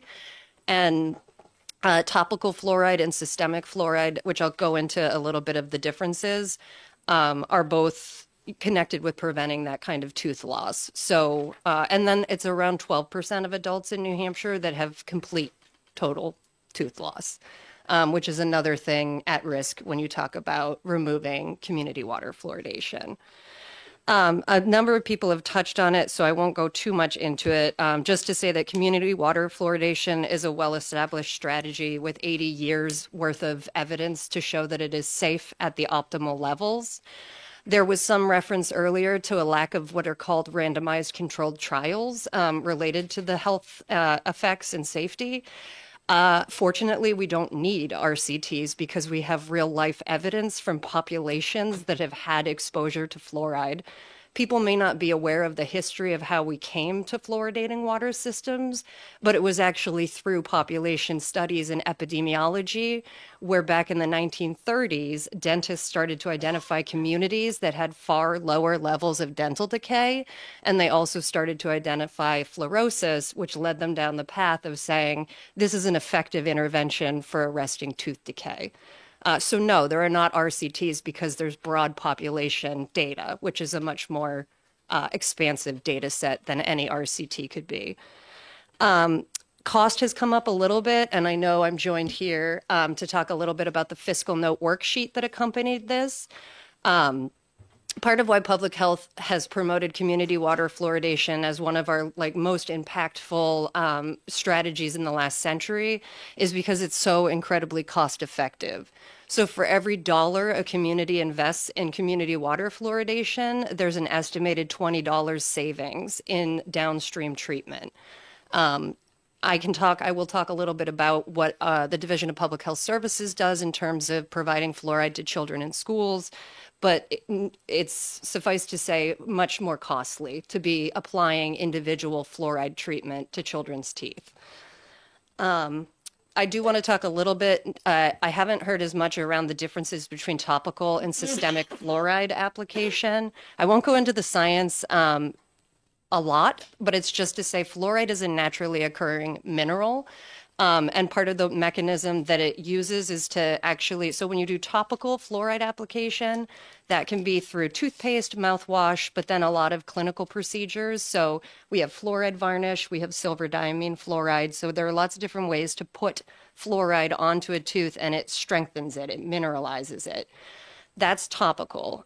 Systemic fluoride, which nobody has mentioned, I don't think, today, but there are 2 ways you can get systemic fluoride. One is through the water fluoridation. People have also not mentioned, but bottled water is fluoridated in this country, and then all of the products that are produced using fluoridated water are fluoridated. Juices, alcohol. So it's broadly in things. The systemic fluoride actually helps to strengthen teeth. It does topical, so when you're drinking the water, it's topically treating your tooth, as well as it is, for children, very effective in helping to build up the strength of the teeth that have yet to emerge. So it is very different. The other systemic fluoride option would be tablets, which we're going to talk about the cost that Medicaid projects around having to provide systemic fluoride to children through prescriptions from their healthcare providers. The last thing I wanted to just highlight is New Hampshire is not unique in regard to our healthcare workforce shortages, and there are incredible challenges in terms of staffing primary care and dental offices. We've seen a 7% decrease in the number of dentists in the state, while we've seen an increase in the number of people with dental insurance, partly through the expansion of the Medicaid benefit to include adult dental. So there would be concerns over even the capacity of the dental workforce to be able to serve the increased number of children who don't benefit, and adults who don't benefit from fluoride. I think that is good for me. Did you have anything? We did submit a fiscal note worksheet. I don't know if people have particular questions around that. And it breaks down the cost that we would anticipate for those tablets. I'm happy to take any questions. Is the doctor going to say anything? Did you want to add anything? Yes, please. Before we start doing questions, thank you. Thank you, Chairman.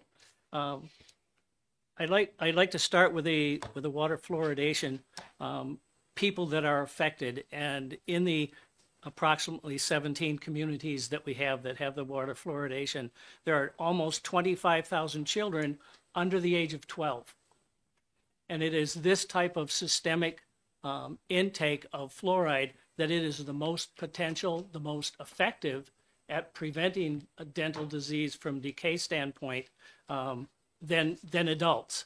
And a situation if fluoride can be in contact as the teeth are growing and developing, they become more resistant to decay. So it's crucial for these 25,000 children, and that's only up until age 12. Beyond that, we have another almost 46,000 residents between the ages of 13 and above that Medicaid covers and protects.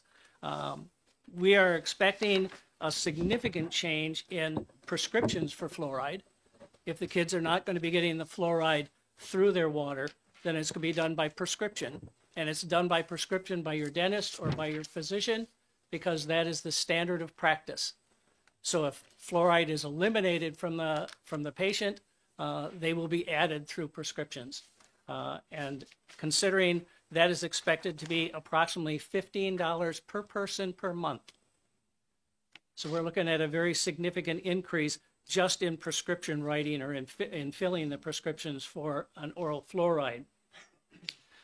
Again, the department provides support for the school and community-based dental programs that provide prevention and treatment for dental decay. It's assumed that the dental department could not increase funding to these areas when the fluoride is ceased from adding to the water due to funding constraints. So a situation where it is anticipated that there will be somewhere between $1 and $3 million in additional expenses if the fluoridation is removed. That's Thank all you. I have. Any questions for either of our speakers? Representative Donnelly, then Representative Darby. Thank you, Chair. Thank you for taking my question. You mentioned that all products, all bottled waters, well, things that we drink contain fluoride in that. And I was just reading online that it came back and it said that wasn't necessarily true. Do you have any evidence of that? And can you provide backup to that? Yeah, sorry. If I said all products are fluoridated, that was not my intention. Many bottled waters are fluoridated, and the Division of Public Health actually tests bottled water for, different concentrations. And then again, if something's manufactured using water that's fluoridated, it is then fluoridated. Thank you, Mr. Chair. Thank you for taking my question. On related note, for going back to that lawsuit that's been discussed a couple of times, as far as you know, does that only apply to community water systems and not bottled water that would be fluoridated? Yeah, so fluoride is an interesting just thing in general because it's regulated by two different agencies depending on where it's being used. So FDA regulates bottled water because that's food. And then EPA regulates the community water fluoridation system. So and they have different standards of how they assess and make decisions. EPA does not assess for health benefit. They focus on health risk, and FDA balances both. Do we have any other questions? I just have one, if I might. And just for the record, I've read quickly your testimony. Normally, I see a specification. Are you opposed? Are you in favor? Or do you take no position as the department on the bill? I just wanted to get it on record. Yeah, we're here to provide information and to just express serious concerns about the impact on oral health and cost. Thank you. Well, thank you both. Appreciate that. Next up, New Hampshire DES, Brandon Kiernan and Karen, I can't read your last name. Craver. Thank you. And they have written testimony, and they're the last pink card I have.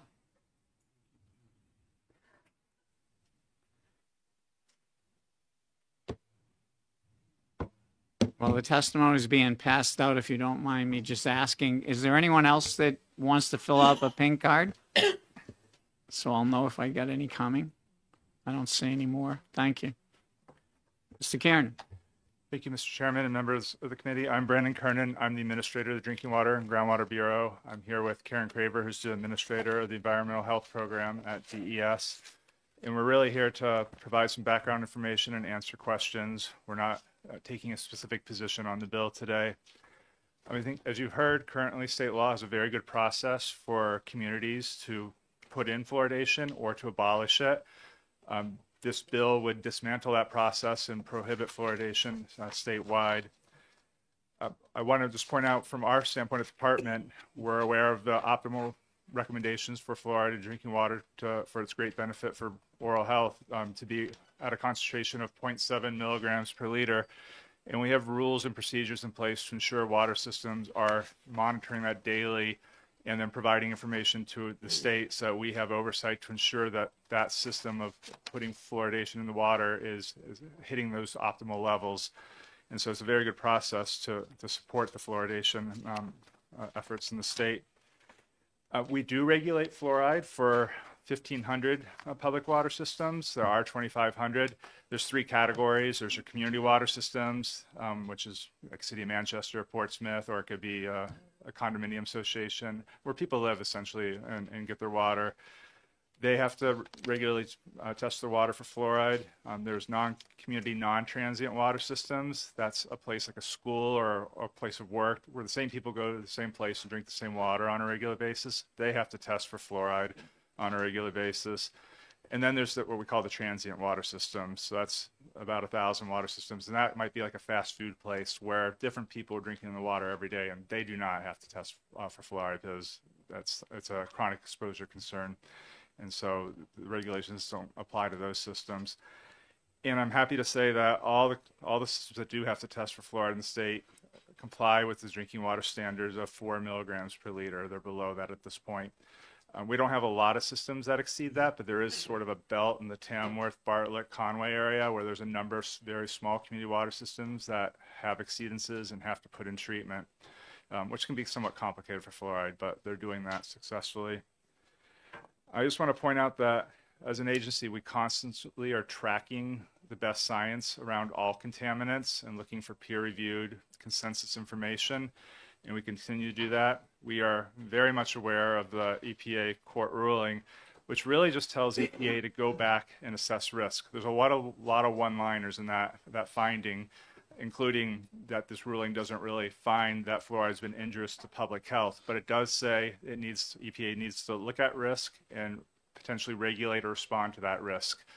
And so that's not a terrible thing to ask someone to look at the science again and report out.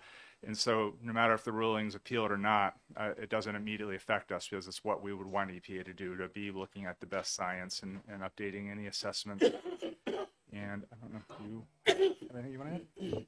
No, I think Brendan pretty much covered it. I mean, at the federal level and then also at the state level, I'm here representing the state level, the environmental health program, but we are tasked with risk assessors and toxicologists, and there is a process for assessing risk of chemical like fluoride.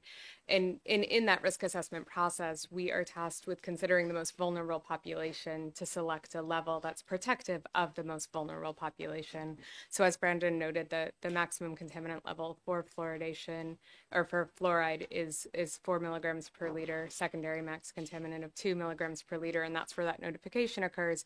And the optimization level is far below that at 0.7. Thank you. Any questions for these speakers? Representative Ryan, then Representative Gould. Thank you for, Mr. Chairman, thank you for taking my question. If a community receives fluoride in their water now, and they decide to have a vote to not receive fluoride anymore, is there a process in place to stop that from happening for them? Yes, the statute has a process for either putting in fluoridation or abolishing it. It's kind of the same process. It depends if you're a village district, a town or a city, the number of signatures for a petition to get it on the ballot, and then there's a vote. And so you can abolish it the same way it's put in. It's only allowed to be reconsidered once every 3 years, so it can't be done over and over again, but that there is a standing process to abolish it. Representative Gould. In your testimony here, excuse me, you have a sentence on the second page. Due to naturally occurring fluoride, this means that systems that practice community water fluoridation may have lower levels of fluoride in the drinking water than systems that do not actively practice fluoridation. Could you explain that a little bit more? Yes. So for a system that's adding fluoride, they would have 0.7 milligrams per liter fluoride, and that's carefully monitored daily by certified operators. But then within the state, we have naturally occurring fluoride, mostly in bedrock. Again, mostly, not entirely, but mostly in that Bartlett, Tamworth, Conway area. And fluoride in those wells could be over 2, could be over 4. If they're over 4, they have to implement treatment or corrective action, and we have a few that do that. So that ones that aren't adding fluoride might have it just from the geology they're drawing their water from. Thank you. Follow up, or you're all set? I guess Representative's all set. Representative Nab. Thank you, Mr. Chair. Thank you for taking my question. There was a comment made earlier about the different types of compounds added or different variations of fluoride added, and you list some of them in this chart. Can you speak to the difference between one of them and a naturally occurring version? They're just forms of fluoride that have been processed to be very pure and food grade and combined so that they mix with water very effectively. And so you just wouldn't want to take plain fluoride and plop it in water. It wouldn't dissolve appropriately. So it's a way that you can dose at these very low levels consistently and effectively. And again, although all compounds come from somewhere, a lot of things, including medicine, come from odd places, but they're highly processed and become highly pure before they're used for food additives or drinking water additives. And it's all regulated by NSF and certified that way. Yeah, I would be surprised, Representative Darby. Representative Darby, go ahead. Thank you. I was Mr. watching Chair, for you. but I've been very quiet today. You've been very good today. Yes. Thank you so much for taking You get my a star question. today. I think I heard that you said that you consider the health risks to the most vulnerable populations, and so, we saw earlier that there's a statement that has to go out on as part of some RSA that says not to give water that's been treated to infants if they drink a lot of formula or something like that. So I would assume that means that this was in one of the handouts we received. I think maybe you heard the testimony on it. So that makes me think that probably under 6 months is one of these most vulnerable populations. And can you talk about the risk of 0.7 parts per million to that that infant population? So I can try to answer this, but I'll preface it by saying that I'm not a toxicologist and I'm not a risk assessor. I'm the administrator of the environmental health program. And so I have a team and I'm happy to bring this question back to them. But I think generally speaking, when we're setting health or making health-based recommendations for environmental quality standards, pregnant women and young children and infants are those vulnerable populations that we consider. And my point in raising that before was to say that the actual standard that has been set for fluoride is much higher than the 0.7. It's 4 parts per million, where you might expect to see negative health impacts, 2 parts per million, where you see like cosmetic impacts, and then 0.7, where we would see a health benefit. Follow up. Okay, thank you very much for that. Thank you, Mr. Chair. Thank you very much for that. So just, just being explicit here, you have some public health, some public water supply that tests at, 5 times that, 3.7 parts per million. And that's going in, for example, formula and, mothers that are breastfeeding are, drinking that water as well. But there's no requirement necessary to say, hey, you're at 3.5 parts per million. Is that true? There's notifications when it's over 2 parts per million that there's risk for fluorosis at that point. Then I could say double, so 1.4. That's correct. I will say everyone is provided a summary of their water quality data through the Consumer Confidence Report each year, so they would know they have fluoride in there and could assess that or call us if they have specific questions. That data is mandated to be provided to the public. Thank you. Any other questions for our speakers? Representative Sargent. Thank you, Mr. Chair. Do you think we should wait for the EPA to do its job and let us know the results before we do anything on the fluoride law in New Hampshire? So the department doesn't take a position on the bill today, but we continue to look at the science and continue to support rules that have 0.7 milligrams per liter. And as I spoke earlier, the court order directed EPA to look at risk. And in fact, a few years ago, when EPA asked the states, what do you want us to look at? We named fluoride, manganese, and other compounds as something that warrants updated risk assessments. So we think it's a really good idea to always be looking at the best science and updating recommendations. We always would support that. Any other questions? I don't see any. Thank you both for your presentation. Is there anyone else that wants to speak on this bill? I'll ask one more time. Anyone else that wants to speak on this bill? So I'll close the hearing on this bill.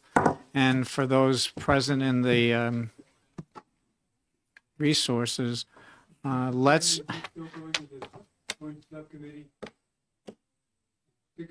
going to subcommittee. We haven't decided yet. Our presenter's in a hurry to get an answer. So in order to preface where he wonders, where are we going? We're going to take a 20-minute break so you can go into caucus, and we're going to come back at 4:10. And I forgot to ask Representative Sargent for the blue sheets and the online. Thank you, Mr. Chairman. Online, 102 support, 364 opposed. On the blue sheets, 8 support, 7 opposed. Thank you very much, and we'll see everybody back at 4:10. Thank you.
keep forgetting to turn it on.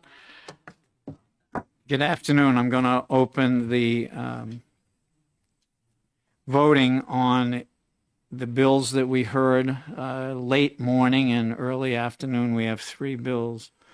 So to exec first, I open the execting on HB 663, and I believe Representative Sargent, you have a motion?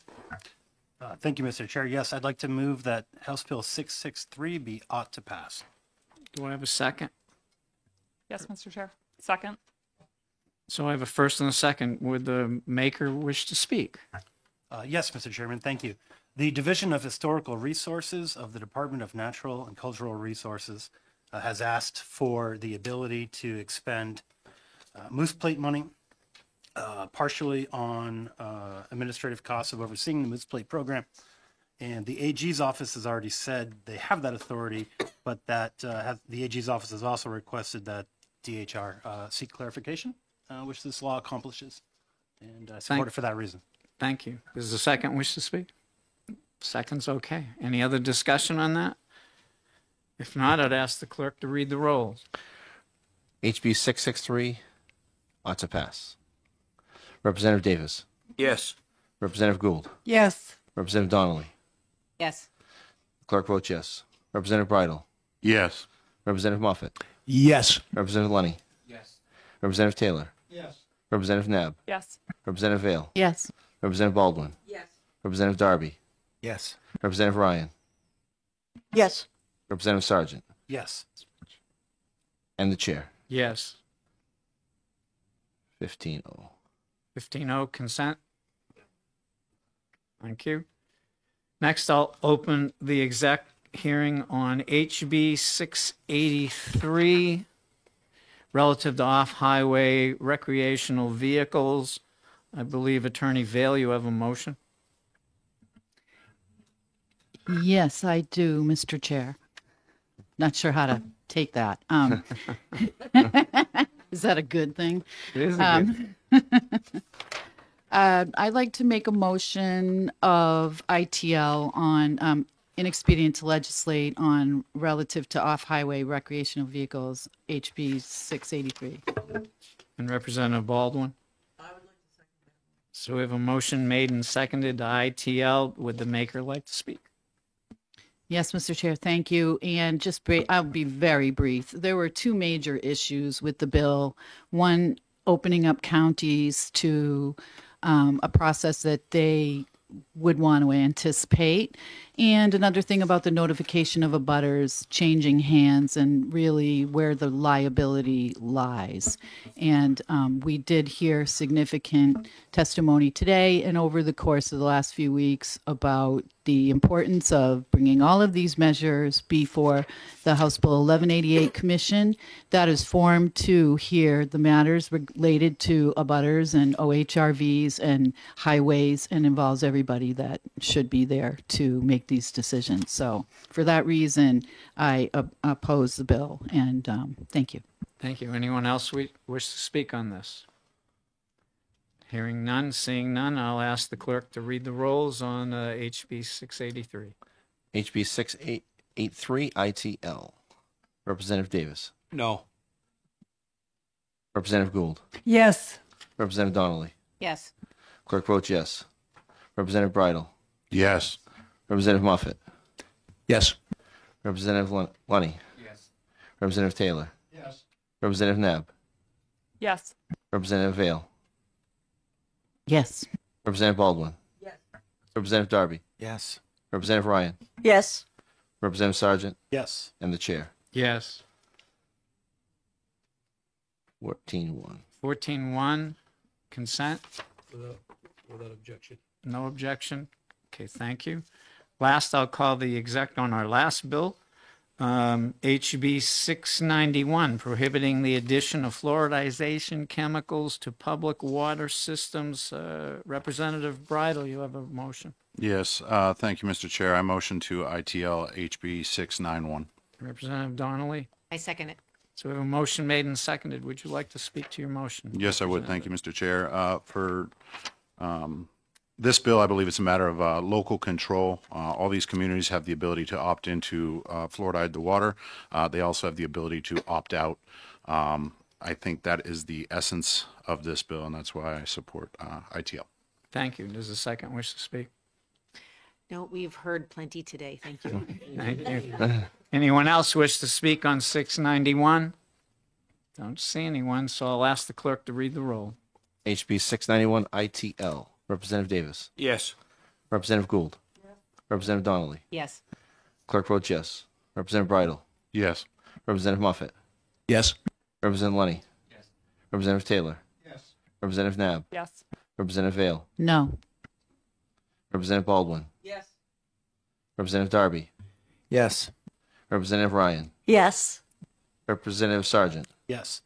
And the chair. Yes. 14-1. Any objection to consent? So we'll put that on consent. And that ends all of our hearings and execting today, and I thank everybody for their cooperation, testimony, and patience, and we'll see everyone tomorrow in session. And right now, we're not scheduled to meet next week. We've finished our 21 bills. I just need the reports. So get them in as soon as you can. Thank you.